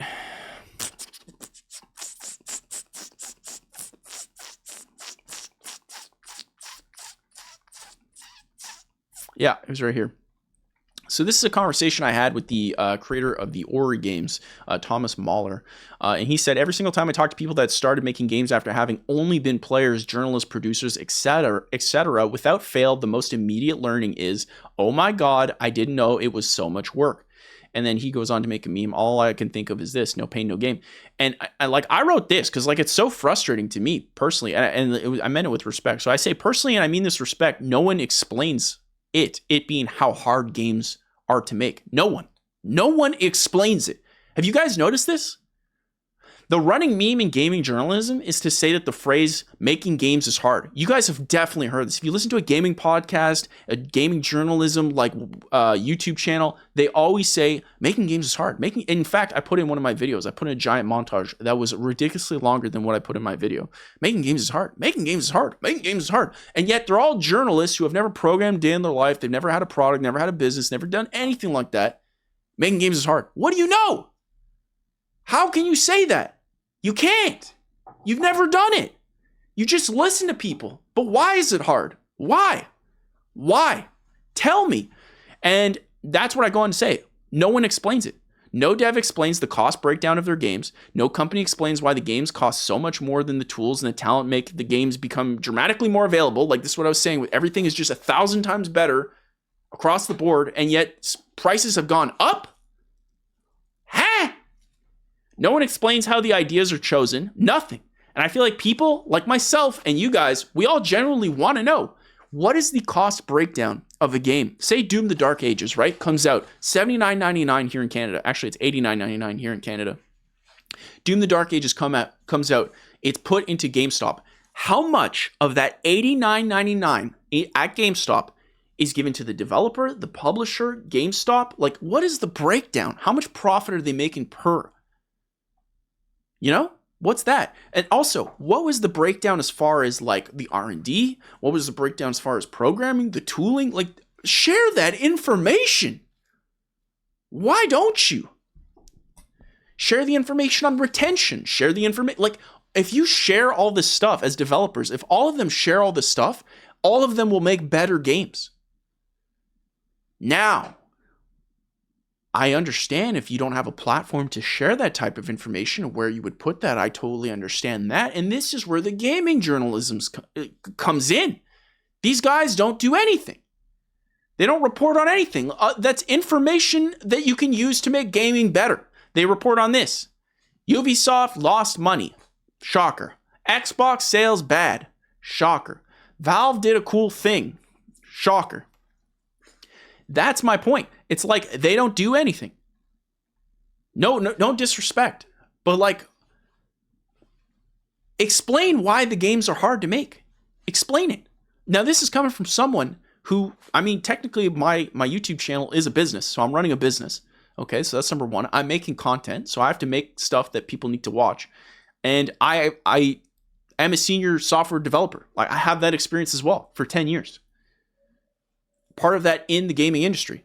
It's like, I can say some things, and even I'm not comfortable because I've never actually made my own game and publish it. So how in God's green earth are these people talking? It makes no sense to me. It makes zero chinchilla sense to me. By the way,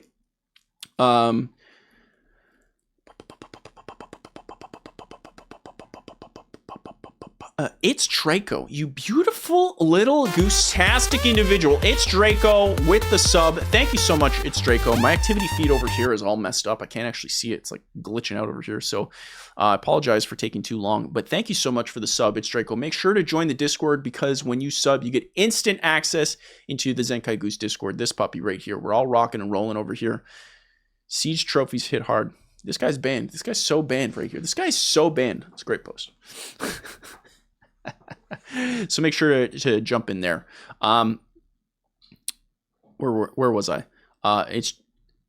So yeah, that's all I was saying, is just like, I would like some more transparency, and like, this is stuff I wish gaming journalism would do.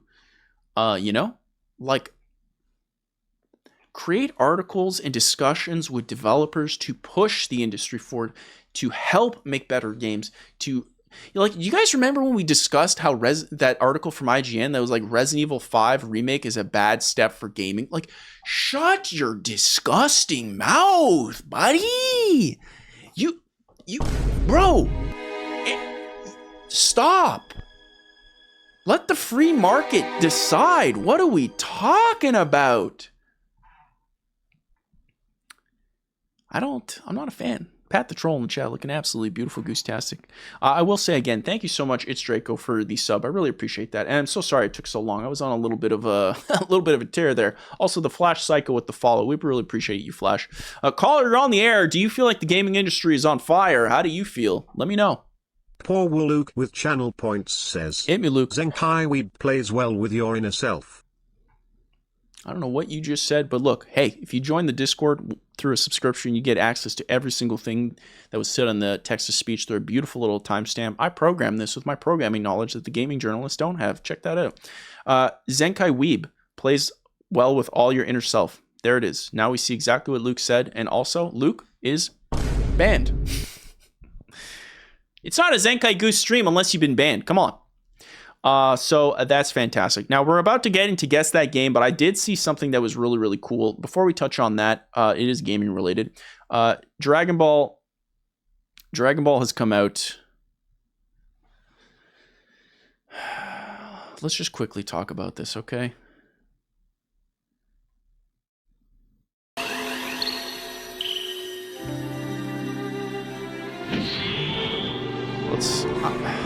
Let's talk about this.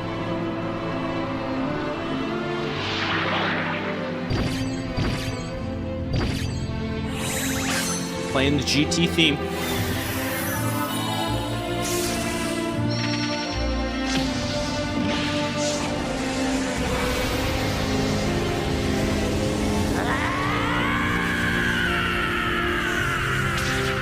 The GT theme is nice.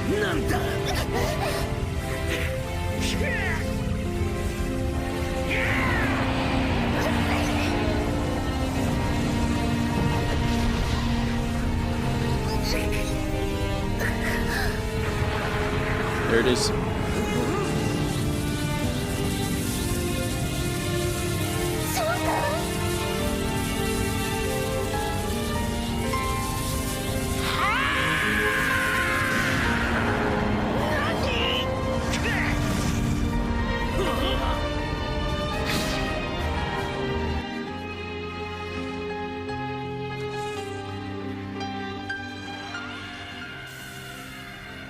There it is. They did it. They did it.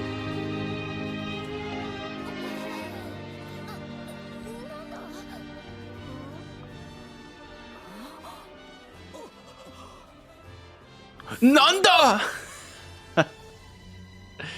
There it is. There it is. Yo.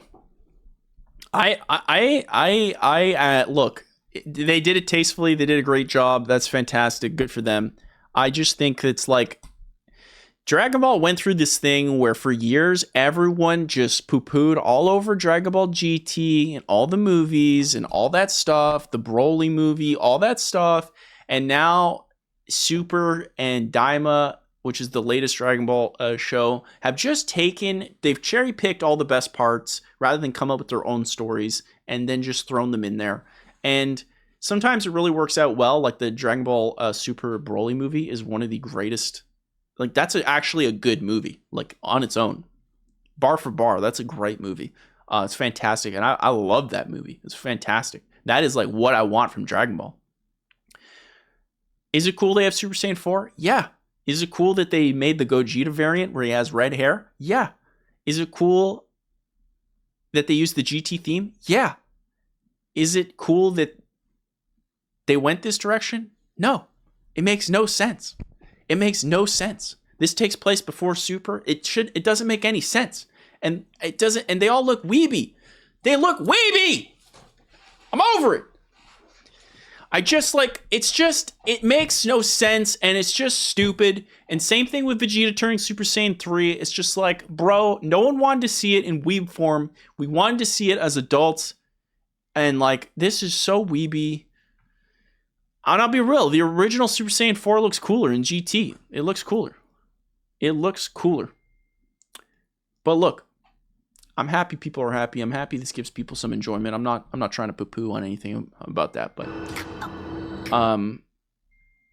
yeah, I just miss Z's. I just want more stuff like Z. Blood, cool animation, muscles. Like, look at this. Dude looks like he's like 20 pounds soaking wet, you know? I want a guy who would like has boulder shoulders like Tien, you know? I want a guy who can body me, dude. I want a guy who can break me in half. You know what I'm saying? That's what I want. I want a guy that says daddy. You know what I'm saying? It doesn't make sense, makes God like pointless. Yes. I mean, we don't now you're gonna have forever. You're gonna have a bunch of weebs screaming at each other, being like, Ultra Instinct better than Super Saiyan 4 Kid Goku. And when I'm trying to say, like, I want SSJ5, dude. Where's SSJ5? Where are we at on that? Where are we at on SSJ5? Where are we at on that? What's going on? All right, what are we doing here, dude? Where are we at on it? This is peak. Where are we at on that? Caller, you're on the air. How are you feeling about SSJ5? Seeding Jacob with channel points says, Toog toog toog toog toog toog toog toog toog toog. Now you pushed me for the last time, CDN Jacob. Toog me again, see what happens. We'll clear it up in the octagon, buddy. Chub Scout in the chat, looking beautiful, Goose-tastic. Chub Scout and Ashra in the chat. Elite Blue Clue. You're all beautiful, Goose-tastic. Goose Morning on to you. Goose Morning on to you. I hope you guys are doing well. So yeah, SSJ5. I won't be happy until Daima ends with Vegeta turning SSJ5. That's just, at the end of the day, that's what we need. That's what we need. Your AI voice count pronounced Zug Zug. Well, guess what, buddy? It's not AI. That's a real guy I'm paying that says that. I pay him every single week through cans of tuna. Okay, the secret's out. Really quick, I wanted to discuss this. I thought it was really fun to look at. This is the best-selling games on the 10 best-selling consoles. Actually, maybe I'll just share this in the Discord. Maybe I'll just share this. I actually have to pee really quick. I wanna share this in the Discord. So hold on, I'm just gonna post this here. Wait, what's this? The Italian Stallion has spoken. Everybody stop and listen. Goose is why games are getting more and more expensive to make, even though it should be the opposite. I actually love Kane on Games, developer of Fallout New Vegas. Or the original Fallout, sorry. The original Fallouts. Yeah, I love his channel. I don't think I've seen this specific episode because I don't think the title interests me, but okay, I will check this out. Thank you. Thank you, Anmine. I will check this out. Heck, we should like check this out on stream at some point. Small bladder. I went 2 hours without going to the washroom. Okay. Holy smokes, chat. Come on. By the way, if you'd like to join the Discord, all you got to do is subscribe. You're instantly in. Every subscription you give instantly supports me so I can make bigger and better videos, such as I Played Every Need for Speed, which is coming out. Now I'm going to go pee. Okay. Chat, talk amongst yourselves.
Did I see the Metal Gear Solid trailer? Which one? Is bro about to rickroll me, dude? If I wanted music, it'd be playing. Do you hear me? I am the music now. Me.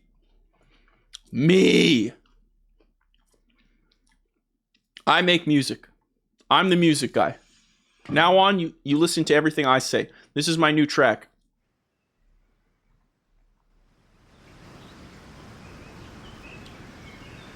Chat, we've now entered, before we do the greatest video game show of all time on Twitch, Guess That Game, we're now going to be listening to some calm, relaxing tones as we go through your thoughts and text-to-speech. How are you feeling about the gaming industry?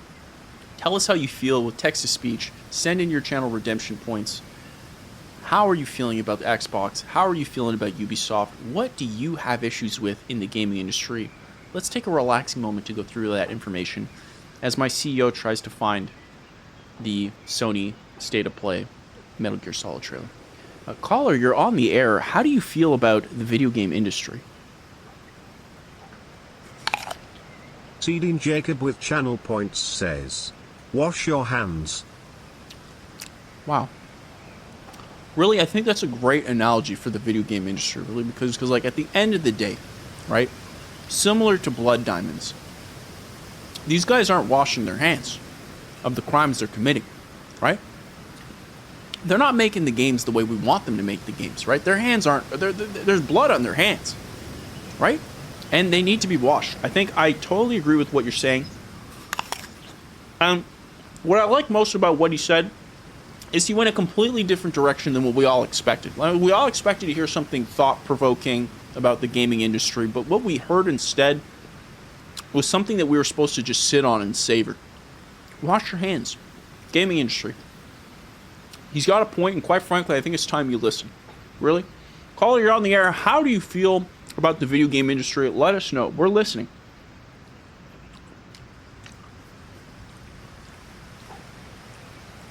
Paul Luke with channel points says, close the restroom. Close the restroom. And another bathroom analogy, and really I think this one is kind of like the cherry on top. If I have to be honest, this one is saying what we're all thinking, right? This one, at the end of the day, what Luke is trying to say, close the restroom because it's time to get to work. Okay? Stop drinking your little Capri Suns, okay? Stop having your little happy hour moments, okay? It's time to get to work. Close the restroom, dude. Put it on a shirt. Close the restroom. Let's get to work. Okay? Spider-Man 3 ain't gonna make itself. Get to work. Close the restroom, dude. Caller, you're on the air. How are you feeling about the video game industry?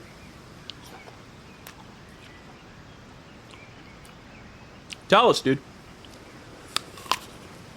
Dario _555 with channel points says, you promised you would change the message on that board behind you and GTG winners would choose the messages. You see, that is what I'm saying. The video game industry promises and promises and promises, okay? And yet, no matter the promise, exactly as Dario said, they just don't do it because, what is it the answer? What's the answer? We know the answer. They're lazy. And that's the problem, isn't it? That's the problem.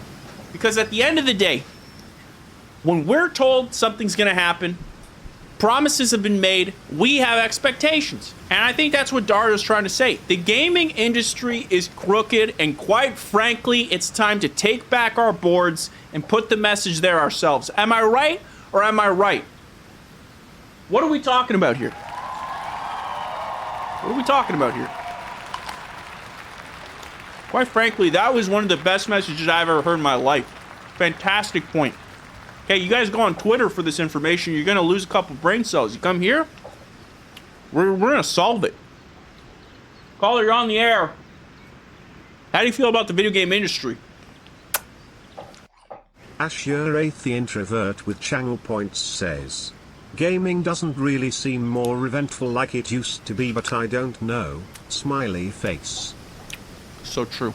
So true. I mean, Asher is saying we're all thinking, right? back in the day, okay, you used to screen look. Everybody did, okay? You know, you'd play with your friends. You'd pick Odd Job. You were told not to, and yet you still did, didn't you?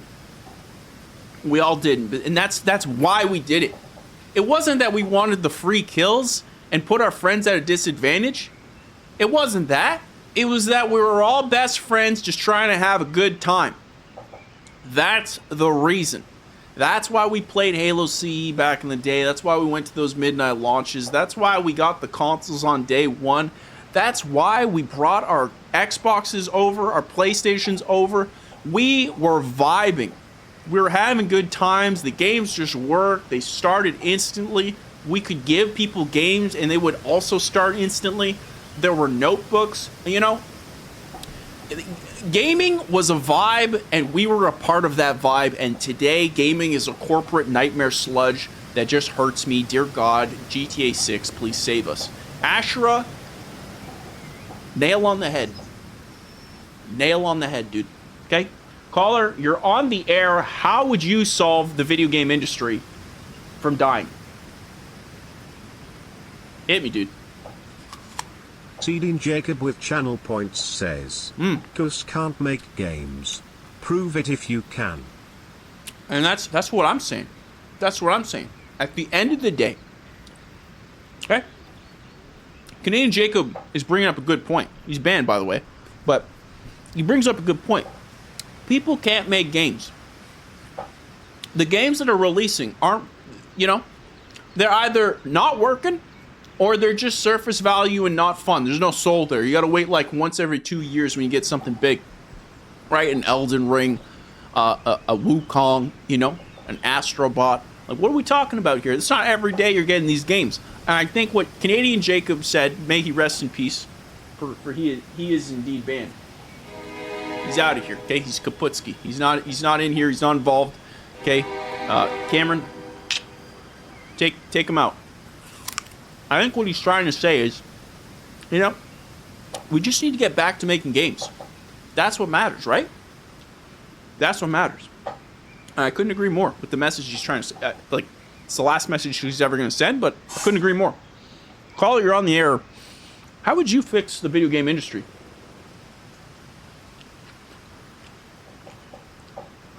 Dat at one a hermit with channel points says, everyone taking the Overwatch route.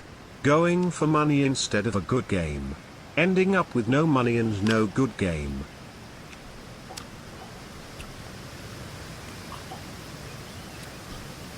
I mean, look, what he just said, what my boy, the Turtle Hermit, just said, hold on, needs to be done right.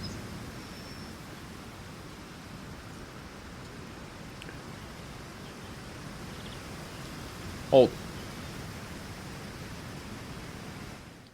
I mean, just pour one out for my boy, the Turtle Hermit, okay?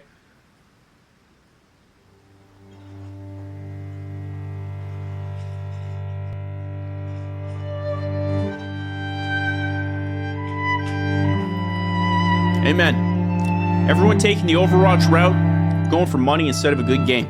Ending up with no money, no good game.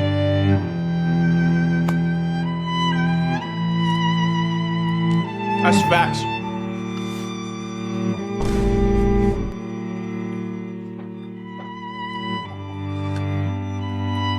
There it goes, dude. There it goes.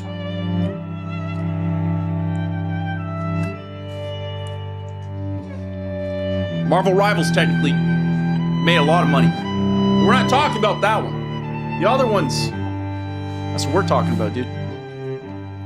I'm just saying, dude, like, it's about time we start spitting facts. Like the Turtle Hermit. Shout out to Turtle Hermit. May he rest in peace.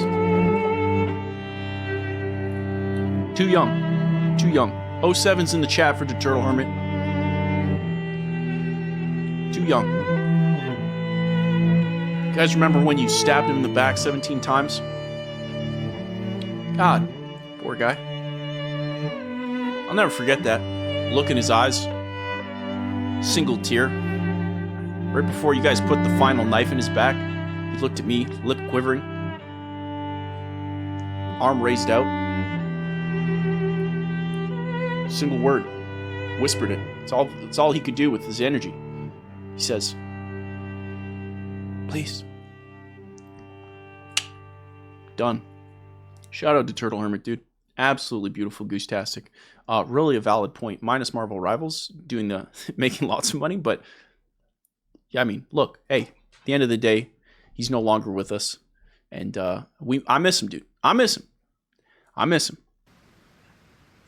Caller, you're on the air. How would you fix the video game industry? I miss him, dude. Thinking about him right now. Wiley Oaf with channel points says, how's the apple? Also, what is your favorite type of apple? And see, this is the problem with the video game industry right here. Actually, perfect. Because at the end of the day, if I told you what my favorite apple is, you know what would happen? It'd be sold for more. Am I right? I would get the Apple Core base game, then I'd buy the internals, because the base game would be rotten. I'd get the internals I'd have to pick, and then I'd have to choose which type of apple I'd get through microtransactions, through skins, a battle pass of some sort. Do you want the Red Delicious? Do you want the Honey Crisp? What do you want, Paul? Huh? Disgusting. I think Wiley nailed it. And this is why we have these discussions, because we can go through and talk about the things people can't. Am I right? Beautiful. Let's get nature back in here. Okay, we're about calm thoughts. We're about solving problems here. We're about solving problems. Yeah, Granny Smith, I'm just saying, there's corruption afoot, and we need to stop it. That's all I'm saying. And the only way to stop it is by going to ZenkaiGoose.com and just seeing what you like. Sharing it with a friend. That's what I'm saying. That's cold. It's incredibly cold coffee. Caller, you're on the air. How are you solving the video game industry? Take us home, dude. Take us home. Paul Waloot with channel points says, the gaming industry is like the apple today. It looks good, it is fresh, it has no taste. Now, Luke, I'm not going to straight up say you just plagiarized what I just said. I'm not going to say that.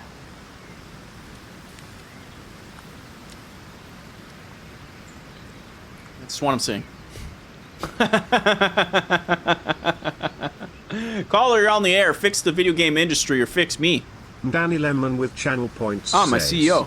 Just wanted to come here to let you know that if you don't have your room cleaned by lunch, you're grounded. No more video games until you clean your room, mister.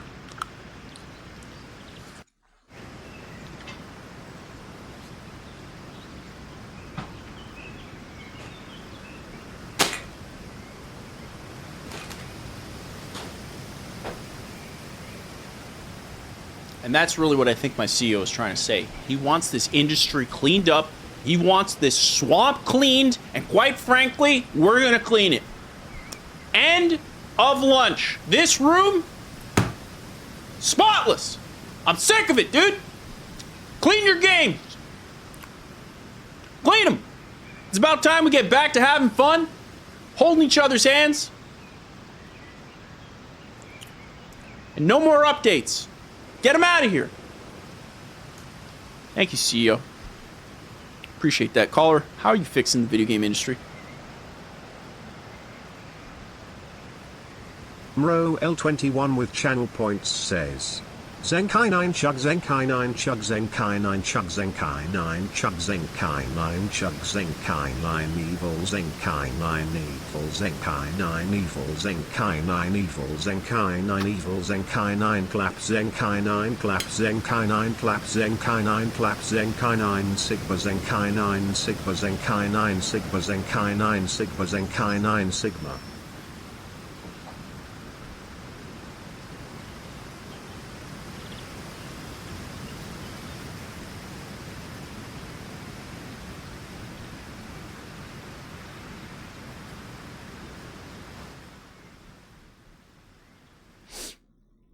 Now hold on a second. He said, and I quote,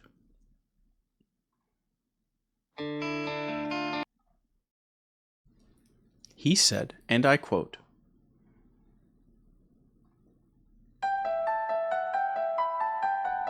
Zenkai 9 chug, Zenkai 9 chug, Zenkai 9 chug, Zenkai 9 chug, Zenkai 9 chug, Zenkai 9 evil. He then goes on to say Zenkai 9 evil, Zenkai 9 evil, Zenkai 9 evil, Zenkai 9 evil, Zenkai 9 clap. See, he changed it up there at the end. He couldn't have had an ulterior motive, but then he continues. Zenkai 9 clap, Zenkai 9 clap, Zenkai 9 clap, and then a sigma. Zenkai 9 sigma, to be exact. Zenkai 9 sigma, Zenkai 9 sigma, Zenkai 9 sigma, ending with a fifth Zenkai 9 sigma. Quite frankly, the video game industry might be more corrupt than I initially thought, because what he's really saying is when you chug evil, you clap to get sigma. And really what that spells is C-E-C-S. C-E-C-S. We go to games to get information at CES. The extra C is just what you get from paying through microtransactions. This is... It's layered. It's layered. It's layered! He was right all along. He was right all along. Stop it. Stop the tapes. I can't. We're in too deep. I don't want to get shot. Caller, you're on the air. Don't let all the secrets out. SH0 Pony with channel points says, let's play Guess That Game already, man. You heard him here first. You know, the gaming industry wants to play the greatest game show on earth and earn a gifted sub by winning and becoming this week's ultimate gamer. Quite frankly, I think it's time that we give them the answers they need. So let's go through these text-to-speech. Shothan Pony has spoken. Caller, you're on the air. What's my favorite caller? Seeding Jacob with channel points says, hey, recycle those cans. Recycling is a psyop, dude. Recycling is a psyop, and you were banned. I told you were banned. Okay, caller, you're on the air. What do I sleep with at night? Wiley Oaf with channel points says, to fix the industry, we just need more astrobots. I do not sleep with astrobots. Banned. Caller, you're on the air. What's my favorite meal? Dario _555 with channel points says, Wime, the current industry is absolutely flawless. After all, it gave us the masterpiece that is Concord. Hashtag MCGA. He's technically right. He's technically right. He's technically right. Dario, honestly, Cameron, could you make him mod? He's onto something. He's onto something. And I want him respected. But you know what else I want respected, chat? The greatest game show on earth. What is the name of it? Guess that game. It's the greatest game show on earth. This is the name. I'm the game. And quite frankly, you're all banned. On this week's Guess That Game, I have 10 games that we will try to guess to try to create this week's Ultimate Gamer. As you saw last week, the winner was Dario. Dario won because the chat was incredibly rude, basically disgusting, ruthless, and literally ripped the Turtle Hermit's body limb from limb. We all saw it happen live. Quite frankly, I'm still disturbed. But that's just the way they wanted to play. This is a democracy. This is Guess That Game. I have 10 games here. Earn a point through every game. The points go up through every new game. Bada boom, bada bing. If you win, you get gifted a gifted Twitch sub, earning you access to the Zenkai Goose private Discord. That is incredible. Is that not incredible? Of course it is. Of course it is. This is Guess That Game, dude. And quite frankly, if you're not playing it, okay? This is the SSJ5 of Twitch game shows. I'm not wrong. You're wrong. Let me load up the Wheel of Doom here. A lot of great stuff today. I got 10 Xbox 360 games. These are only Xbox 360 games. This is the one. I'm resetting the board. Quite frankly, I've never been happier in my life. And that's really because of this first game. This first game changed my life in ways that I don't think I could ever describe. This is the game. Here we go. None of you are going to guess it. Remember, the rules are simple. You have to list the game exactly as it appears on the box. Don't start with me. Don't start with me. Cameron, volume down. Tension built back up. Are you prepared? Chat, are you prepared? Because this next game is going to get crazy. Oh my God, this next game, dude. The board has been reset. Allow me to provide the first hint. The first hint. The first hint has been set. Let the music start, Cameron. Tension has been built. Hint number 1. This is a music game. What's the answer, chat? This is a music game. This is a music game. What's it going to be, chat? I don't think you're going to get it. Quite frankly, none of you are going to get it. No one's on the board yet. There's still a chance. What are you saying? The chat says Hollow Knight. That is incorrect. Captain America Brave New World. That is another band for the chat.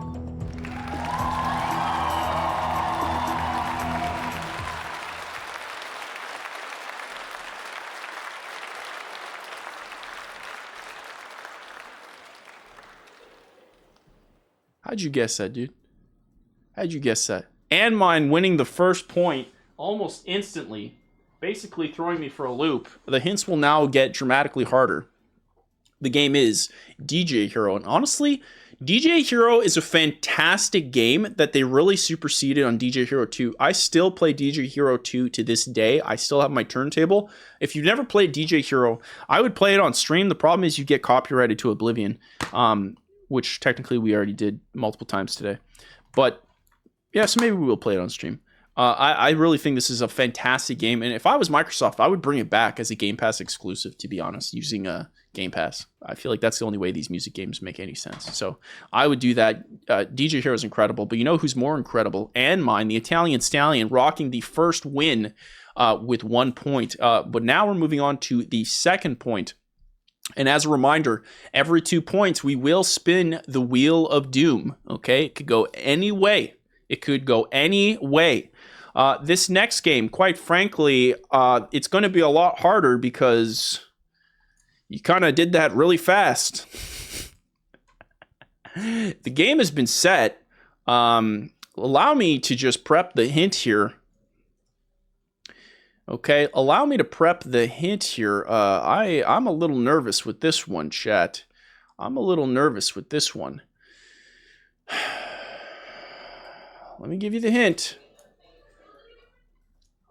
First hint.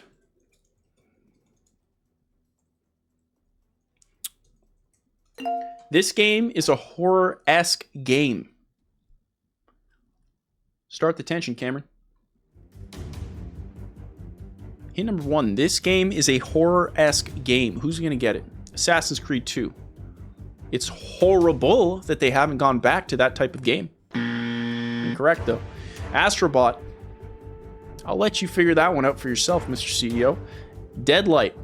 Incorrect. Silent Hill 2. That is a fantastic guess. That is incorrect. Until Dawn, also incorrect. Chat, I don't think you're getting close. I don't think you're getting close.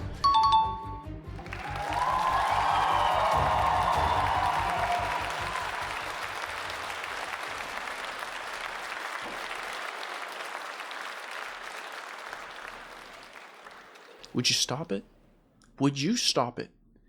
Emerald21 from the chat, exploiting a glitch in my game and getting the answer. Technically, it is not Alan Wake 2, but it does fit the bill, and quite frankly, I'm just going to give it to him, rocketing to the tippy top with 2 points. Emerald getting the game. The game is Alan Wake.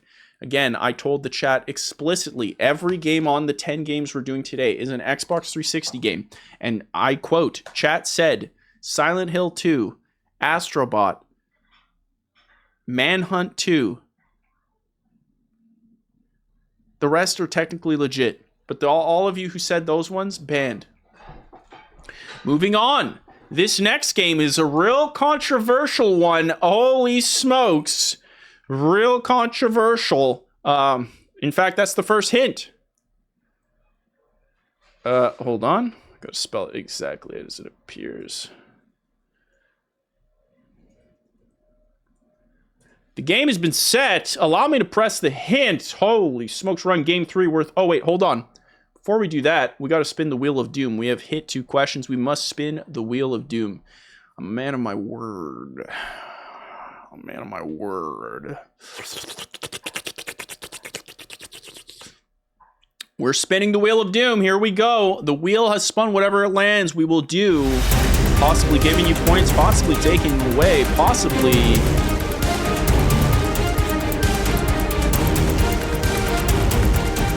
doing something crazy.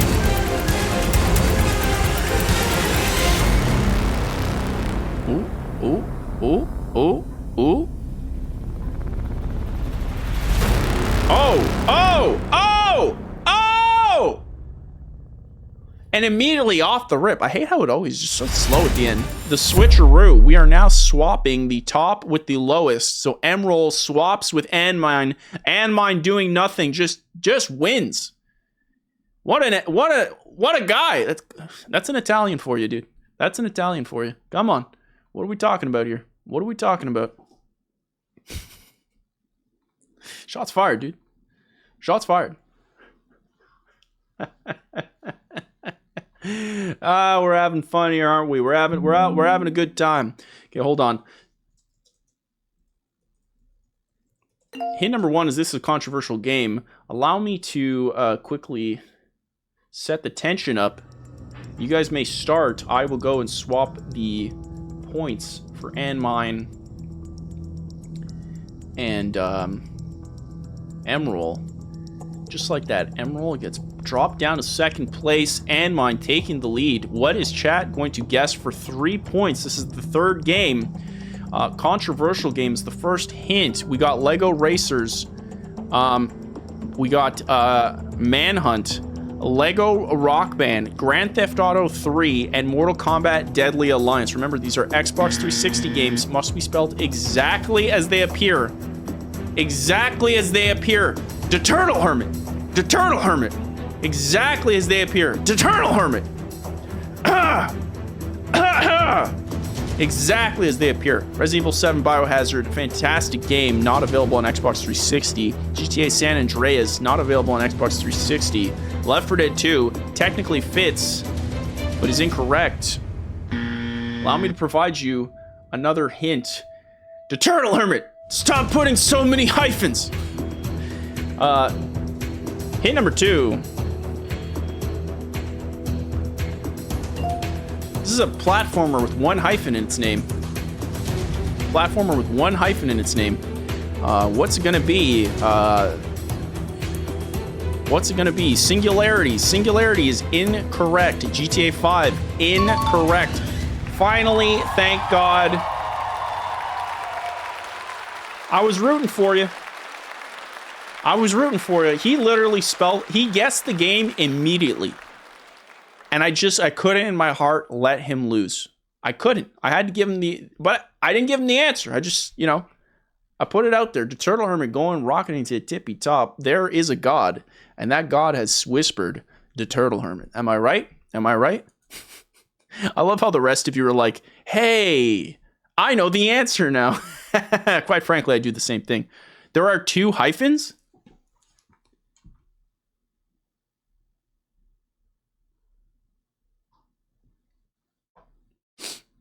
I don't want to show you guys the box. I don't think the box is necessary. I think that part of the game, I just, guess that game, it's not necessary to show the box. At the end of the day, like, what is a box really, if not just a piece of art that doesn't need to be seen, right? Like, at the end of the day, I mean, okay, look, okay, you guys want to see the box? You want to see the 2 hyphens, hyphen gate? Look, see? There's no, come on. Look. There it is. No one saw it. Come on. Come on.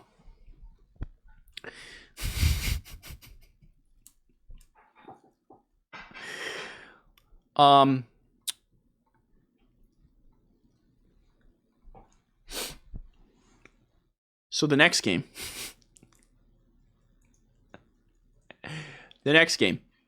Another Xbox 360 game. Here we go. The game has been set. This is a game 4 for 4 points. Chat, this is the one. Also, shout out to everyone joining in here for Guess That Game, all the new chatters and new watchers. We love you. We appreciate you. You're beautiful. Goose Morning on to you. The hint for this game is going to be a doozy.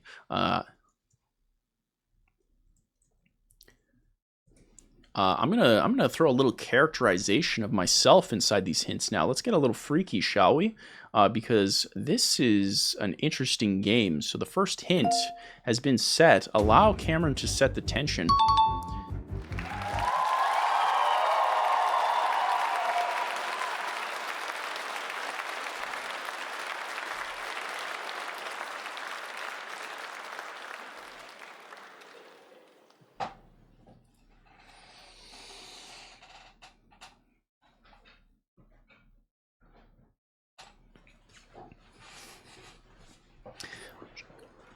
Just gonna check for cameras in my my room.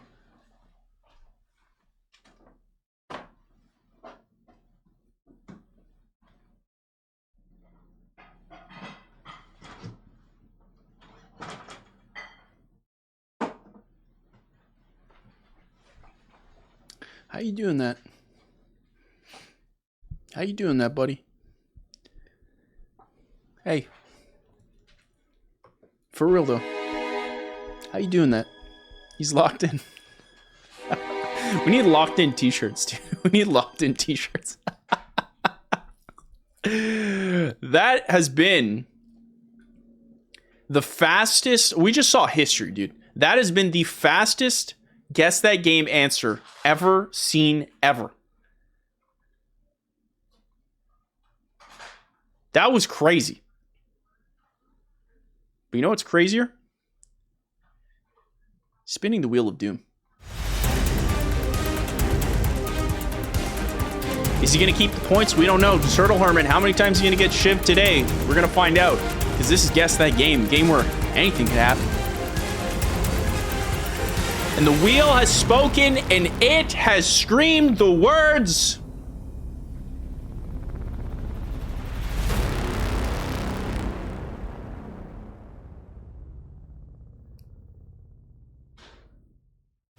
Cameron mode. Shocker to a lot of you out there. The wheel has spoken. Cameron mode. Allow me to explain Cameron mode. You will have 60 seconds. 60 seconds goes out. You will give me as many text-to-speeches as humanly possible, giving Cameron insults. The best insult will earn 10 points. The best insult will earn 10 points. Allow me to set a timer. Here we go. The timer is about to be set. Quite frankly, you better get it, buddy, because if you don't, why is it not centered? It doesn't matter. Okay. Here we go.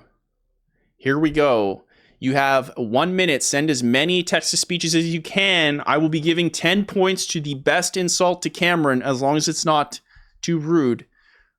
Because we are a beautiful talk show for the fun for the whole family, but you must insult Cameron because he is a disgusting show producer. He doesn't do anything. He just sits there wearing a dunce hat. For 10 points, this brings you to the tippy top, beating the Turtle Hermit to 10 points. Baby, this is 10 points. You're going to want to get this, buddy. You're going to want to get this. What do you think about Cameron J. Guy? Cameron J. Guy. That's right. There he is. Cameron Johannesson Guy. That's his name. Look it up, dude. Look it up. 8 seconds on the clock. Quite frankly, we got 6 text-to-speeches to go through. Someone's getting 10 points. The answer is, who's it going to be? That's just nice. All right, the text-to-speeches are done. I will be going through 7 and 7 only. The best one will get 10 points. Caller, why does Cameron suck? Wizard with channel points says, too many tissues on the bin, bruh. They're paper. He's banned. He's banned. It's because I eat food. Caller, you're on the air. How do you feel about Cameron Guy being lame? Danny Lemon with channel points says, Cameron is the best part of the stream. Don't listen to anything else. Sorry, you seem to have been cut off there. Pedro Mister with channel points says, Cameron is so stupid that when people say Christmas is around the corner, he goes and looks.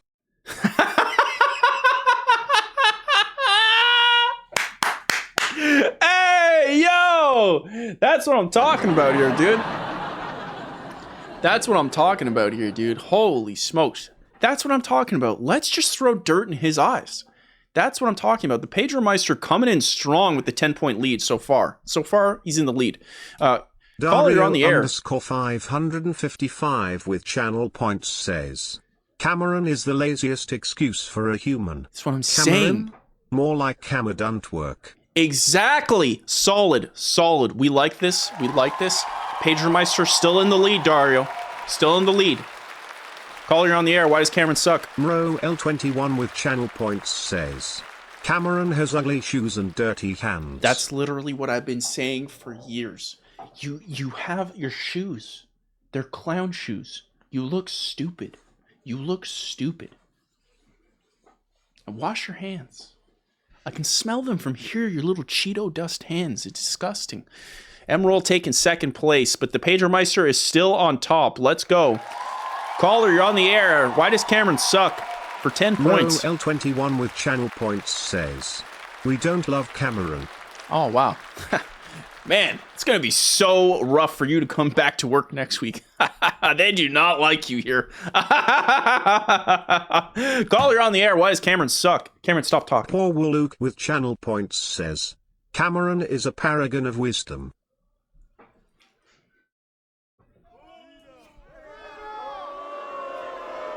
Settle down. Look, it's freedom of speech. Okay, I let my chat say what they want to say. Relax. Calm down. Leave Luke alone.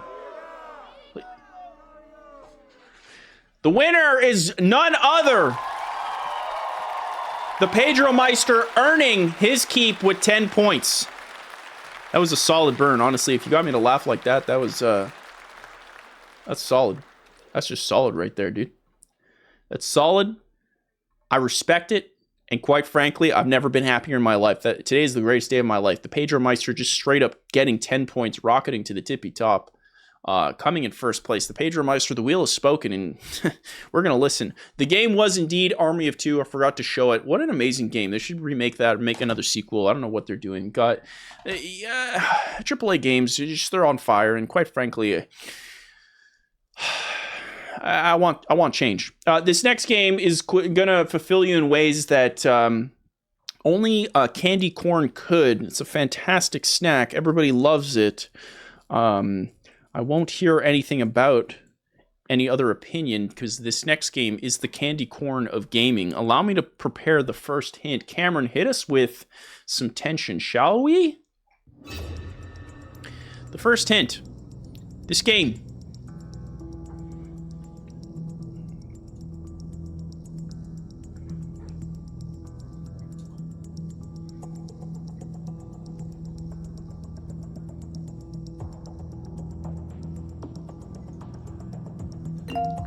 Hey, number one, this game revolutionized video games in some way, leaving it vague on purpose since you guys get it at light speed. This game on the Xbox 360 revolutionized video games. It did something that changed video games forever. It affected other video games and they stole from it many times. Many times. Viva Pinata. What an amazing game. They should make another. That is incorrect. Fable 2 and 3 and Halo...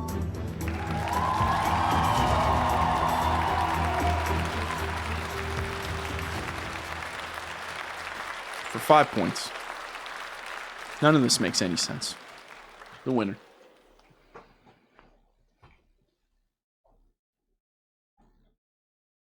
Batman Arkham Asylum. Makes no sense. How'd you get that? How did you get that? Oh, I did the variables wrong. Hold on, I have to fix your thing. You're at 15. Okay, that is going to be changed in the next round. There, 15. Pedro Meister rocketing to the tippy top of the fifth game to 15 points, basically destroying the lead. The Turtle Hermit coming in second place with 7 points. Pedro Meister right underneath with 5. Oh, sorry, no, the Pedro Meister is at the top. And mine right behind with 2 is in third place. This is getting insane. Quite frankly, this has been a very interesting Guess That Game.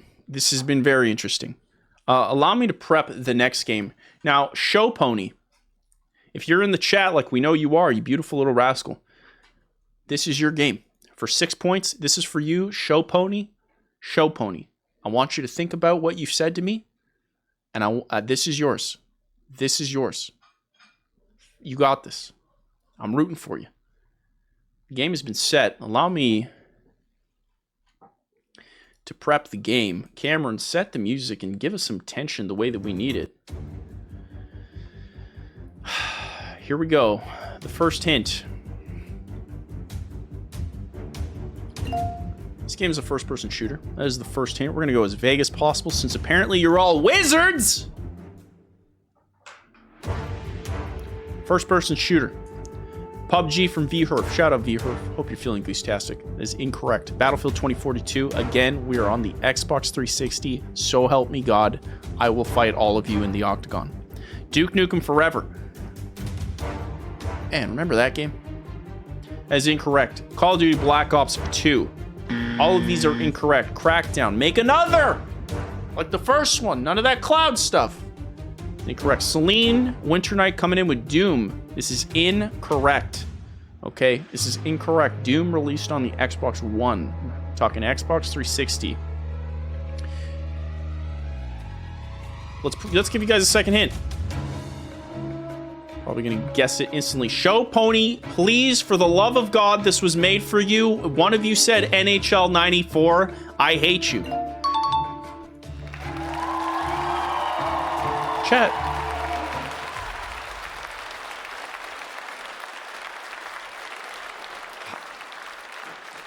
How are you doing?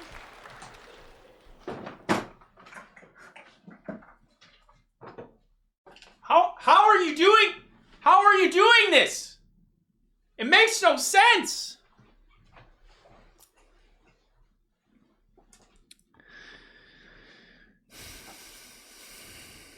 You think you're funny, Dario? Think you're funny? Hey, buddy. Look at me. You think putting cameras in my house is a good idea? Think again. The game is indeed BioShock. BioShock. I was literally like the second hint was like this game is known for its twist.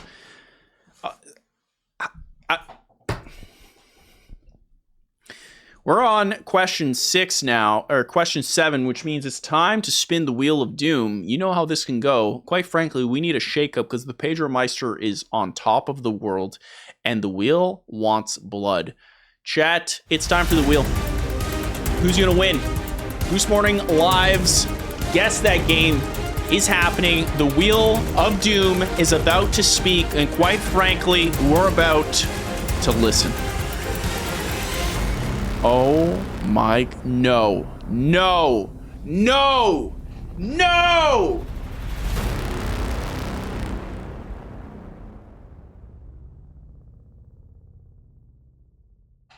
In first Goose Morning Day history, we have a doomsday spin bringing everyone to 0.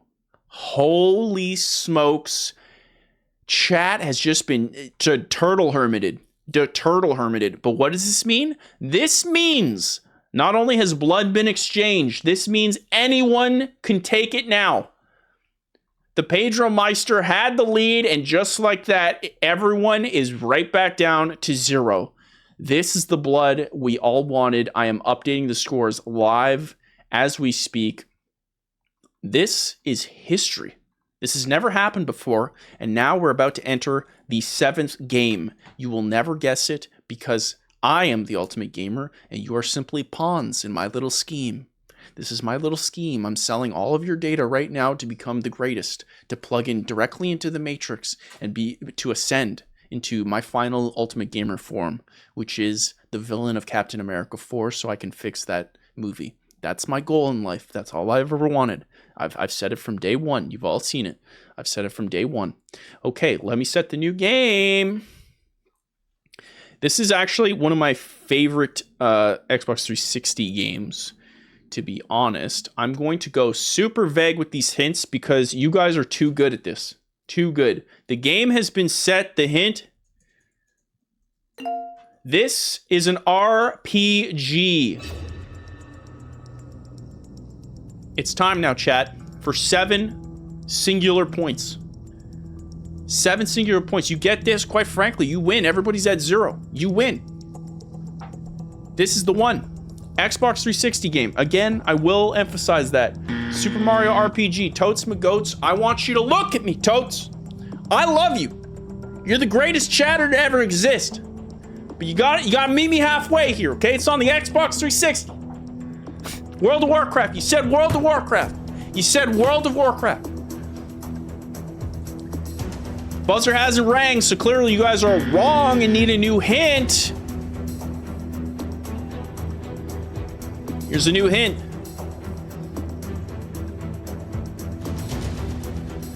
This is only for the hardcore who will understand this. This game's art style is Blizzard-esque. Blizzard-esque. What's it gonna be? I would get this instantly. If someone said this to me, I would get it instantly. Because I am the ultimate gamer. I'm the greatest gamer to ever exist. Dead Island. Dario, I want you to look at Dead Island again and you tell me where it fits in the Blizzard lore. Dario, you little rascal. Elden Ring is not on the Xbox 360, chat. Get it together. Get it together. Dishonored. Incorrect. Honestly, I'm surprised you guys aren't getting it. Skyrim. Definitely nothing like a Blizzard game. The Last Remnant, Blue Dragon. None of these are like a Blizzard art style. You said Red Dead Redemption.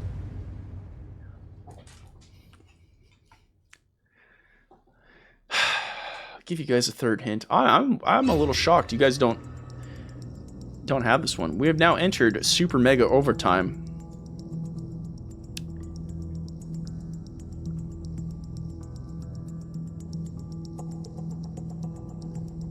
Hold.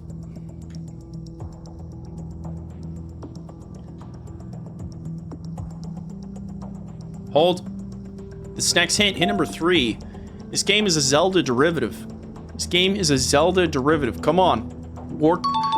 Thank you. Thank you. Thank you. Who got it? Who's the one? 7 points. Taking the lead. Who's it going to be? Saying ain't so, dude. It's our boy. It's time to come home. It's time to come home. Am I right? It's time to come home. We want him home. Bring it home. Because he got it. The game is Darksiders. Look at that cover. This is back when game covers look freaking sick. Look at that. Ah! This is an incredible game starring one of the 4 horsemen of the apocalypse. It is basically a modern Zelda, like the old, like Ocarina style Zeldas. If you haven't played the original Darksiders, I highly recommend it. The other ones suck in comparison, which sucks. This is an incredible game, and again, the art style is so Warcraft-esque because they hired the Warcraft-esque art style guy. I mean, look at this. Amazing. Amazing. It's really, really good. A really good game. I finished it. I did finish this one. I really like it. It's one of my favorite Xbox 360 games. You never heard of it? Heavily recommended, dude. Heavily recommended. In fact, this next game, it's funny we're talking about games that I like because this next game is one of my favorite, probably top 5 Xbox 360 games. So you're going to get a little Goose lore on this one. I'm setting the next game for 8 points. Okay. The next game for 8 points. Let's go. The first hint. We're getting crazy with these hints. The main character has a suit.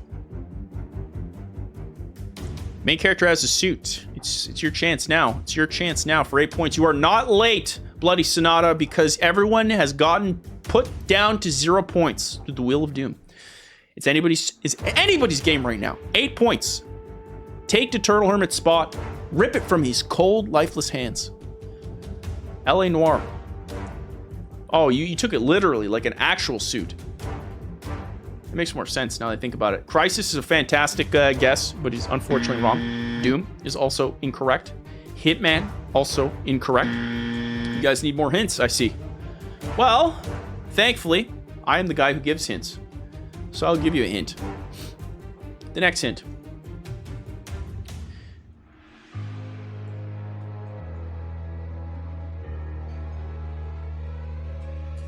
This game is a sequel.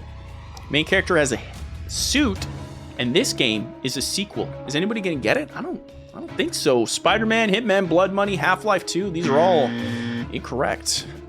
Remember, this one must run on an Xbox 360. Mass Effect 2 technically fits, incorrect, is on my top 5 games. That's another pseudo-meta hint. This would be on my top 5 games on the Xbox 360.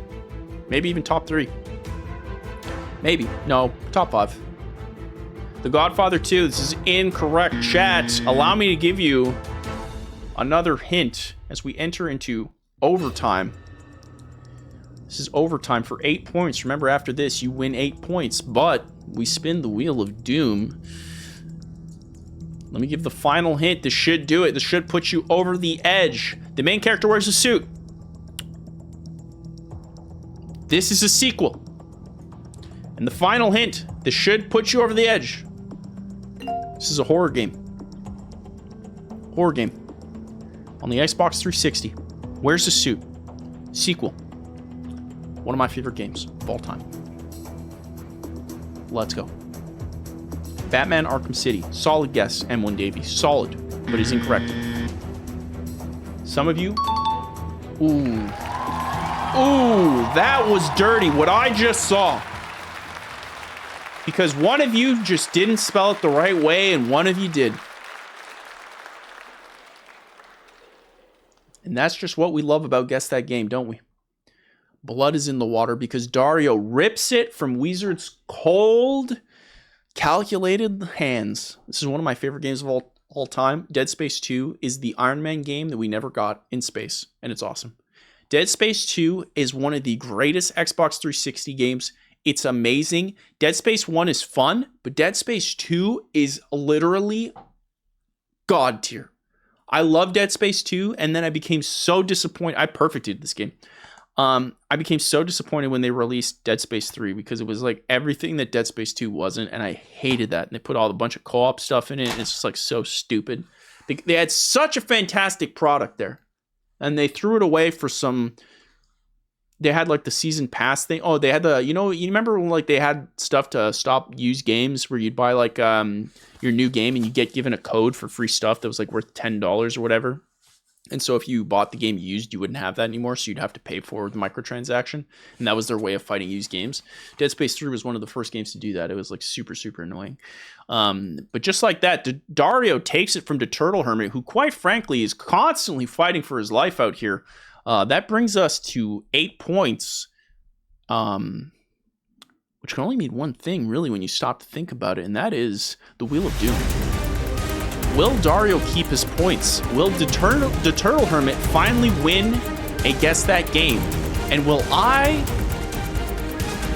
have a delicious lunch after this? These are the questions the wheel is going to solve. Quite frankly, we're about to find out. There's no way. Are we about to land on the second ever Doomsday? Oh my God. A historic event. Historic. And just like that, not only did we get the first Doomsday ever to appear on Guess That Game, we got the second one ever, 2 Doomsdays in a row. The wheel has spoken and it has said, I want blood. There's blood in the water. Quite frankly, the wheel is swimming in it. Holy smoke-a-rollies, dude. Can we just like get can we just get some respect here for everyone? For all the bloodshed? As I reset the score here? Can we get some 07s in the chat, dude? Holy smokes. There it is. Wow. Crazy.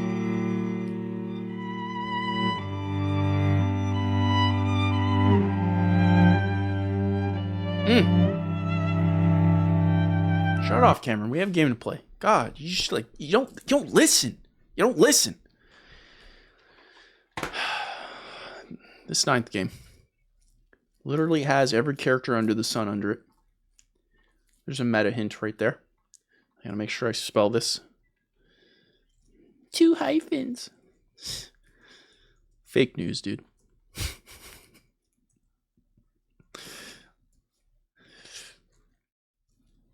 This next game has been set. Quite frankly. This is the 9th game, and after this we're going to do one more Wheel of Doom, and then we'll go to the 10th game to find out who is this week's Guess That Game winner. Allow me to place this hint.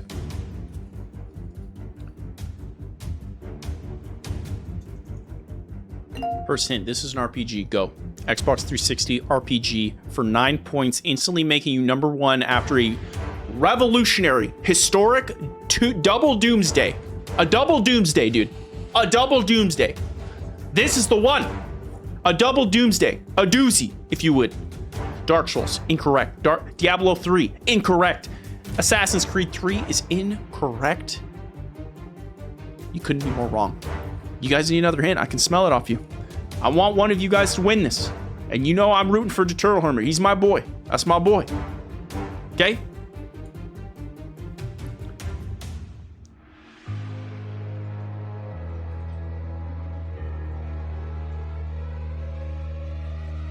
Second hint, this should put you over the edge if you're a game historian. I want you to listen. Prepare yourselves. Get your little Dorito fingers ready. Clean them up.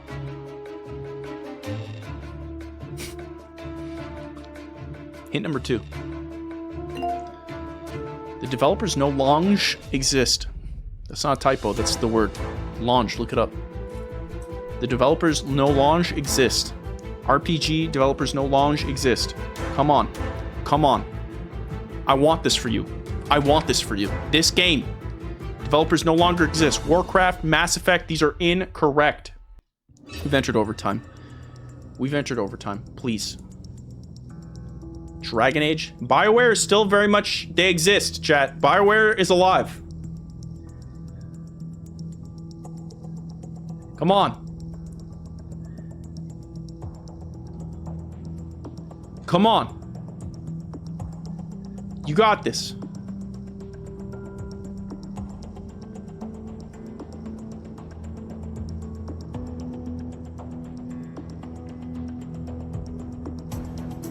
Blue Dragon, incorrect. Alpha Protocol, incorrect. Allow me to give you another hint.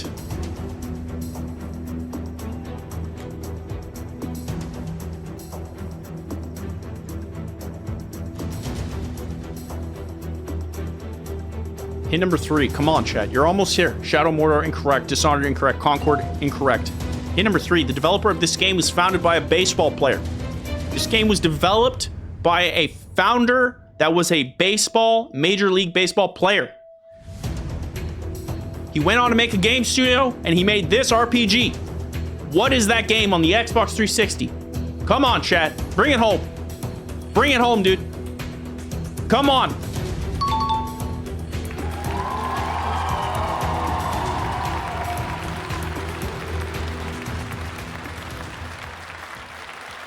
That's my boy, dude.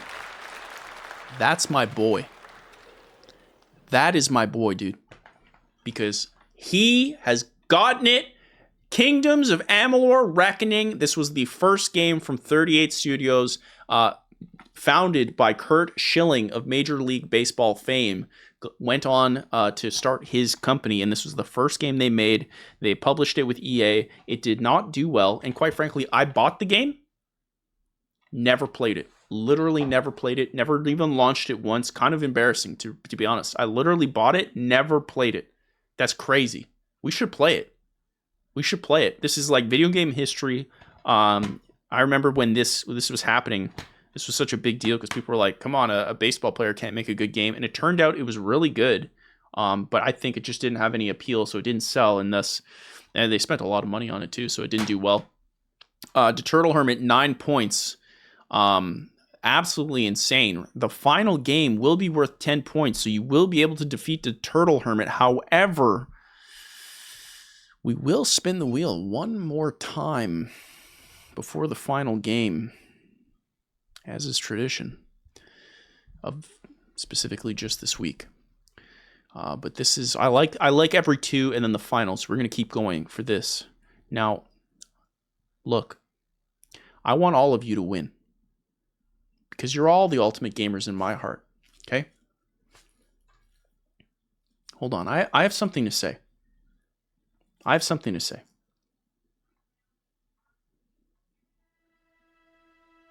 Listen to me. Because we're in the final hour. Before I spin this wheel. Okay? We all played hard. We all played games. And this is the ultimate game. Do you understand? This is the one. The last game will give you 10 points and you will win a gifted sub and get instant access into the Zenkai Goose private Discord, a place where, quite frankly, Ryan Gosling is there. He's there. Cameron's there. My CEO is there. A bunch of people I banned are there. It's the greatest community in the world. But that's not important right now. Because as much as I want you all to win, and believe me, I want you all to win, my heart and who I stand with this week, to Turtle Hermit. This is yours. This is the one. I need you to win this. We all need this relief. I want you all to win. Quite frankly, you will win. Someday. But on this day, on this Guess That Game, the Turtle Hermit will win and become this week's ultimate gamer.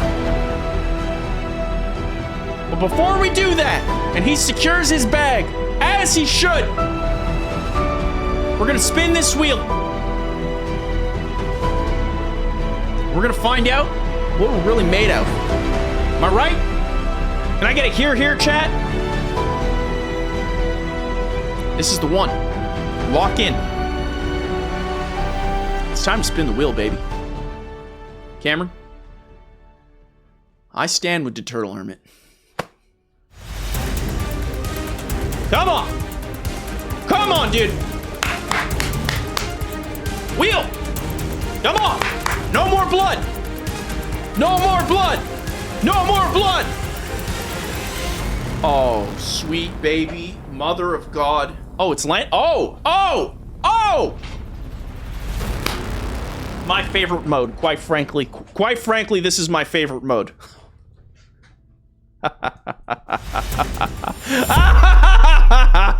For 10 points.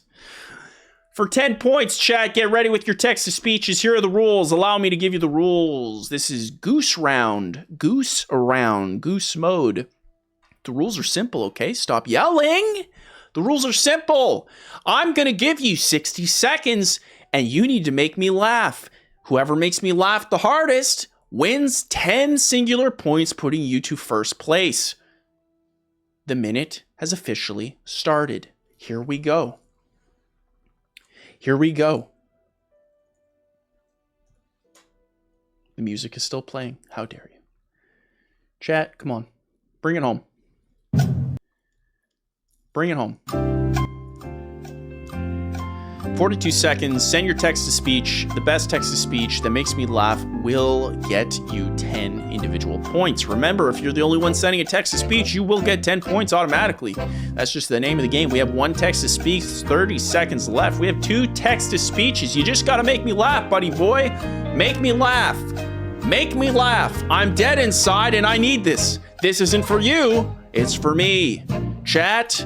This is Guess That Game, quite frankly, the greatest game show to ever exist, and I'm just using this as a way to get free compliments. Let's go! For 10 points, 5 seconds left on the clock. 4, 3, 2, 1. I will now be going through 4 individual text-to-speeches. I will allow the 5th one. I will allow it. Because I make the rules. And quite frankly, I like free compliments and or laughs. All right, for 10 points, who's going to make me laugh? I'm only reading 5. Caller, you're on the air. How are you going to make me laugh, buddy? Ashur 8th the introvert with channel points says, What do you call the weekend's family? The calendar. Get him out of here, dude. Technically, he made me laugh there by me making myself laugh. I'll give him a point for that. Okay, he's on the board. It's number 1. Caller, you're on the air. How are you gonna make me laugh? Let's go ahead. Wizard with channel points says, Hit me. Boys, boys, boys. Boys, boys, boys. Boys, boys, boys. Boys, boys, boys. Boys, boys, boys. Boys, boys, boys. Boys, boys, boys. Boys, boys, boys. Boys, boys, boys. Boys, boys, boys. Boys, boys, boys. Boys, boys, boys. You got a little sniff at the end there because of how ridiculously long that went on for. Caller, you're on the air. How are you going to make me laugh? The Pedro Mister with channel points says, Captain America, Brave New World, that's it. That's just depressing is what that is, Pedro Meister. You went in. Your idea was right. Execution. Didn't land the execution.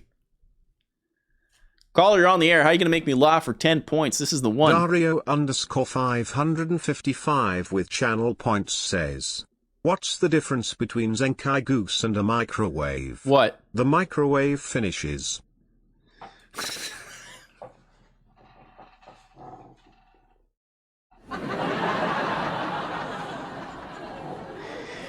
Listen, buddy. Listen.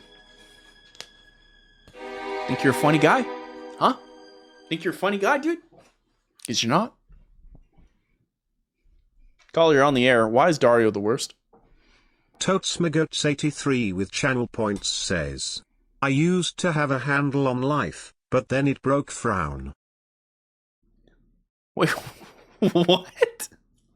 I used to have a handle on life, but then it broke. Oh, and then and then the emoji was a frown. I thought broke frown was the word. I'm gonna have to give it to Dario for absolutely roasting me there. Quite frankly, I do not want to enable, but Dario does win the 10 points. Dario suddenly takes the lead away from my boy. So Turtle Hermit, I need you. Look, he won last week. This is the one, dude. This is the one. Everybody lock in. Lock in, please. This is the one. Here we go. For the final game.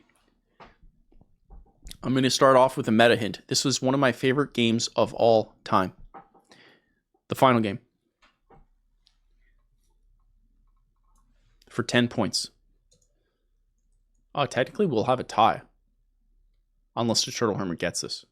Oh man, this could be interesting. We could be on our first overtime. Round 10.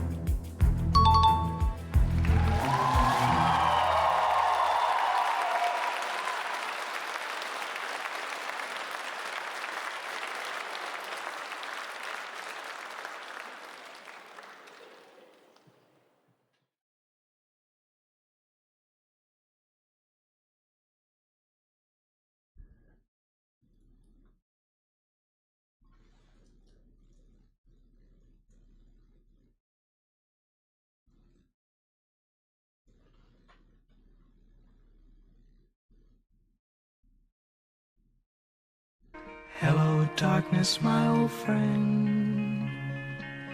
I've come to talk with you again.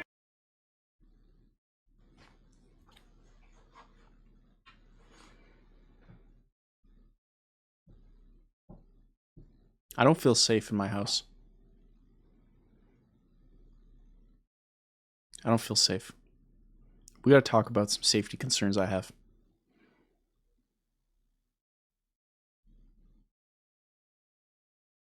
I don't feel safe.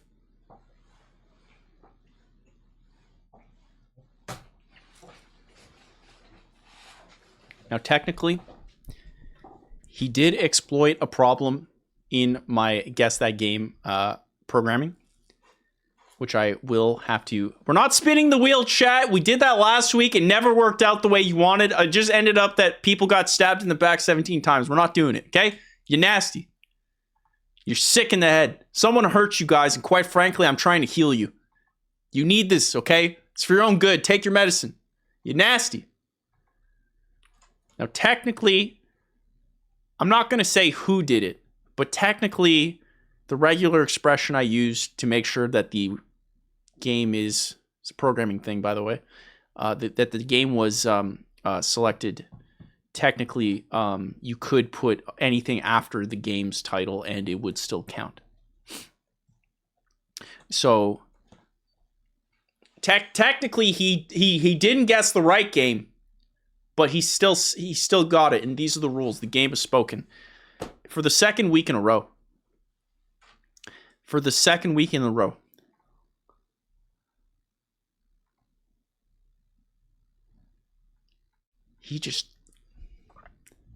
The Turtle Hermit, I was there, dude. I was there when the Turtle Hermit was just I was there. But quite frankly, let's just guess that game. Dario is this week's Guess That Game Ultimate Champion. I was rooting for my boy. Quite frankly, let's start putting betting into this game. Okay, we already got the gambling down. Let's start betting on people. This is the way we need to do it. Chat, I wanted my boy more than anything. My boy, next week, who knows? Next week, he might win it. But this week, it's been Guess That Game, and our winner of this week's Guess That Game is our boy, Dario. Guess That Game winner number 12. Winner is Dario once again. And this is February 16th, 2025. Please give a round of applause. A huge shout out to Dario. And let's give another one for the Turtle Hermit. Straight up. God's plan, dude. God's plan. Dario getting it. Winning again. Look at that face. You could see that. What a wild ride this was. This is going to be up on the VOD channel. And remember, for free merch and a bunch of stuff, Dario wins an easy 250 points. That's 25 messages Dario does not have to send now. Boom. Instantly winning 250 coins. And guess what? I'm a man of my word. We're going to be offering one gifted sub. Dario, you're already subbed, right? Twitch sub. Okay, so we're gifting to a random person. Here it is. I'm basically going bankrupt doing these streams, but I do it for you, the community. Gifting one sub, and the sub has been gifted. Who's it gonna be? Drunked8224. Huge shout out to Drunked. You have now earned a gifted sub, all the perks of Twitch subscriptions, plus you now get instant access into the Discord. I would like to congratulate Drunk822. Absolutely beautiful Goose-tastic. Incredible. Absolutely incredible.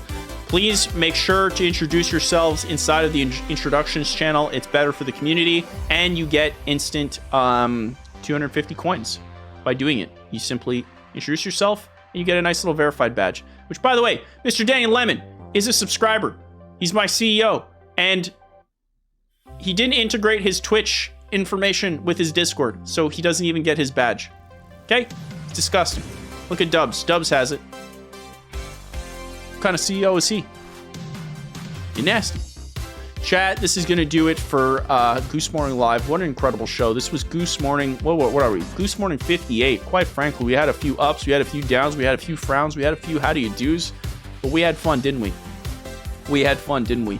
This is one of the greatest game shows to ever exist, and you know how we're going to end it. The way we end it every week. Hold on. I want to fix my... I can't see... There we go. My activity feed for Twitch was absolutely busted. What an amazing time. Let me go through the text-to-speech, and as always, give you guys shout-outs for the follows and the subs this week. Did we broke our goal. We're at 361 of 360. Thank you to you guys. You guys are absolutely beautiful, Goose-tastic. We're gonna save that one for later. It's gonna be a good time there. Hold on. Let's get some good vibes. Caller, give us your thoughts on Goose Morning Live, your final words. What would you like to bestow upon the community? You're on the air. Tell us how you feel.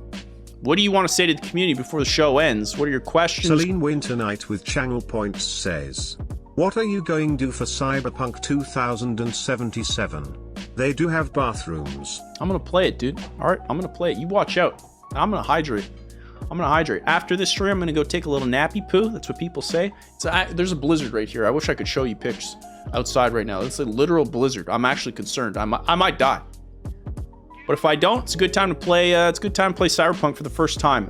For those who don't know, who are just tuning in now, we will be playing Cyberpunk 2077 for the first time today on stream, 6 p.m. Eastern. So look forward to that. You can follow me on socials or the Discord. To be honest, it's going to be the best notification place because that is I love the Discord the most. The Discord's awesome. You guys are awesome in there. So that's amazing. And by the way, this and yesterday's Black Myth Wukong and obviously Cyberpunk will all be made available on Zenkai Goose TV.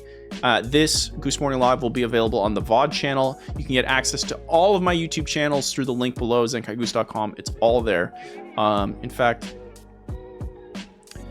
why don't I just go there? Why don't I do that? What am I talking about? Huh? That's not, no. Oh my god. Sometimes Windows literally is butt. You know? Sometimes Windows is butt. Yeah, if you'd like to go here's Goose Morning Live VOD channel and click here. Bada boom, you're in like Flynn. If you'd like to watch Zenkai TV, is where you'll get the Black Myth Wukong and the Cyberpunk stuff that's available there. Of course, you have my main channel, all that stuff. And like another reminder, if you like to get Goose Morning Live merch, mine is coming in. I'll show you guys as soon as I have mine on. You have 12 days left to get the official limited edition. We're going to be doing more different limited editions throughout the year to coincide with new Zenkai Goose videos such as Need for Speed. A lot of cool stuff coming up. Honestly, chat, I've been tinkering. There's a lot of cool stuff. Not necessarily Zenkai Goose stuff, a lot of gaming stuff too. So I think you guys are going to be psyched on that. So get your Goose Morning Live merch if you'd like it. That's available there. It's limited. And at the end of February, it's going to go away. So that's that. What else was I gonna say? Oh yeah, we're still doing Texas speeches. Caller, what are your last words you'd like to say to the community before we end? Rob Loach with Channel Points says, what is Zenkai 8 plus 1? Zenkai 9 POG. Yo, where was that energy when we needed it? Rob, my man, what is Zenkai 8 plus 1? Zenkai 9 POG. My boy. Dude, why is Twitch not letting me have the Zenkai prefix? Why I gotta put the 9 on there, dude? You're nasty. You're absolutely nasty. Just so rude. Caller, you're on the air. What are your parting words for the community? How the heck are you? Paul Luke with Channel Points says, remember the whiteboard by Dario. Yeah, I was gonna do that, but then I changed my mind because I'm too lazy to do it, and I already have so many things I'm juggling. And it's like so annoying to put those individual things. I think what's better is like we just keep you in the Ultimate Gamer section.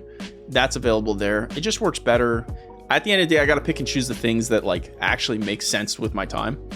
And yeah, we're just going to do that. Maybe in the future it'll change. Someday I'd like to get a whiteboard behind me, and then a whiteboard I can do that. It's because he has a goldfish brain. Look, I'm not even going to combat that. I'm not going to combat it. He ain't wrong. Caller on the air. What are your parting words for the community? How the heck are you, dude? Dario _ 555 with Channel Points says, after I started worshipping Kevin, the wins are just coming in. That's the secret, gamers. Say something nice about him. One beautiful, nice thing. I mean, look at the coloration of Kevin. Kevin, look at that. Now that is just, that's a good mouse. When Kevin works, of course. Kevin sometimes has little, yeah, that's just a solid grip. Thank you, Dario. Honestly, I think you're onto something. I really do. I think we should start a religion, is what I'm saying. The religion of Kevin. In Kevin we trust. Can we get a t-shirt? In Kevin we trust? That's the new limited edition Goose merch. In Kevin we trust. Cheeto coloration. I actually don't eat that many Cheetos. But I tell you what I do. That was another word for poop. I'll tell you what I do.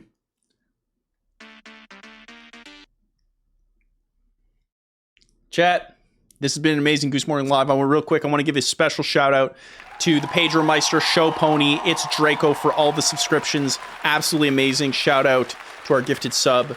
The Flash Cycle with the follow. Skylab4469 with the follow. Buretts with the follow. You guys are absolutely beautiful and goose-tastic. This has been Goose Morning Live 58. Quite frankly, this is the one. Chat, I wish you all the best. We're going to end it the only way we know how, dude. Am I right? We're going to end it the only way I know how. By dancing. Peace.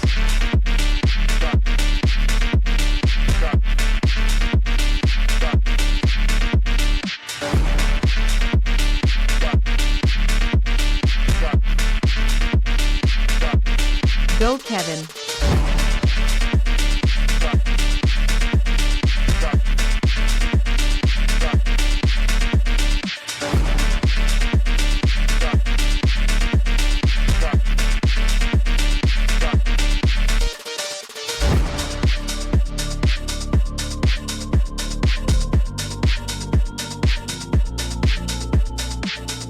Pray emoji.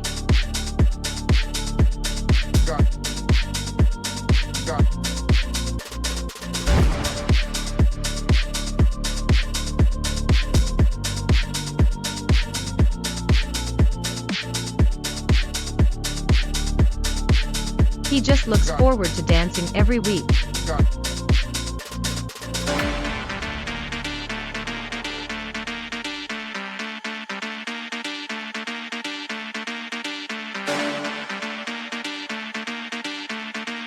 Pray emoji, please.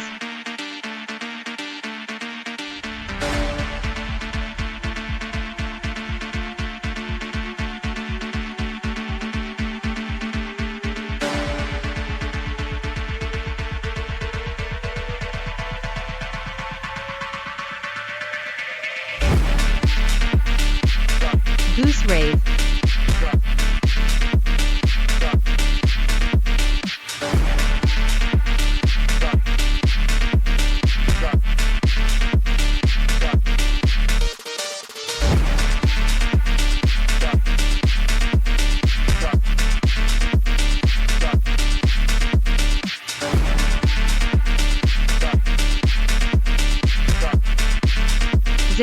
Zenkai Goose.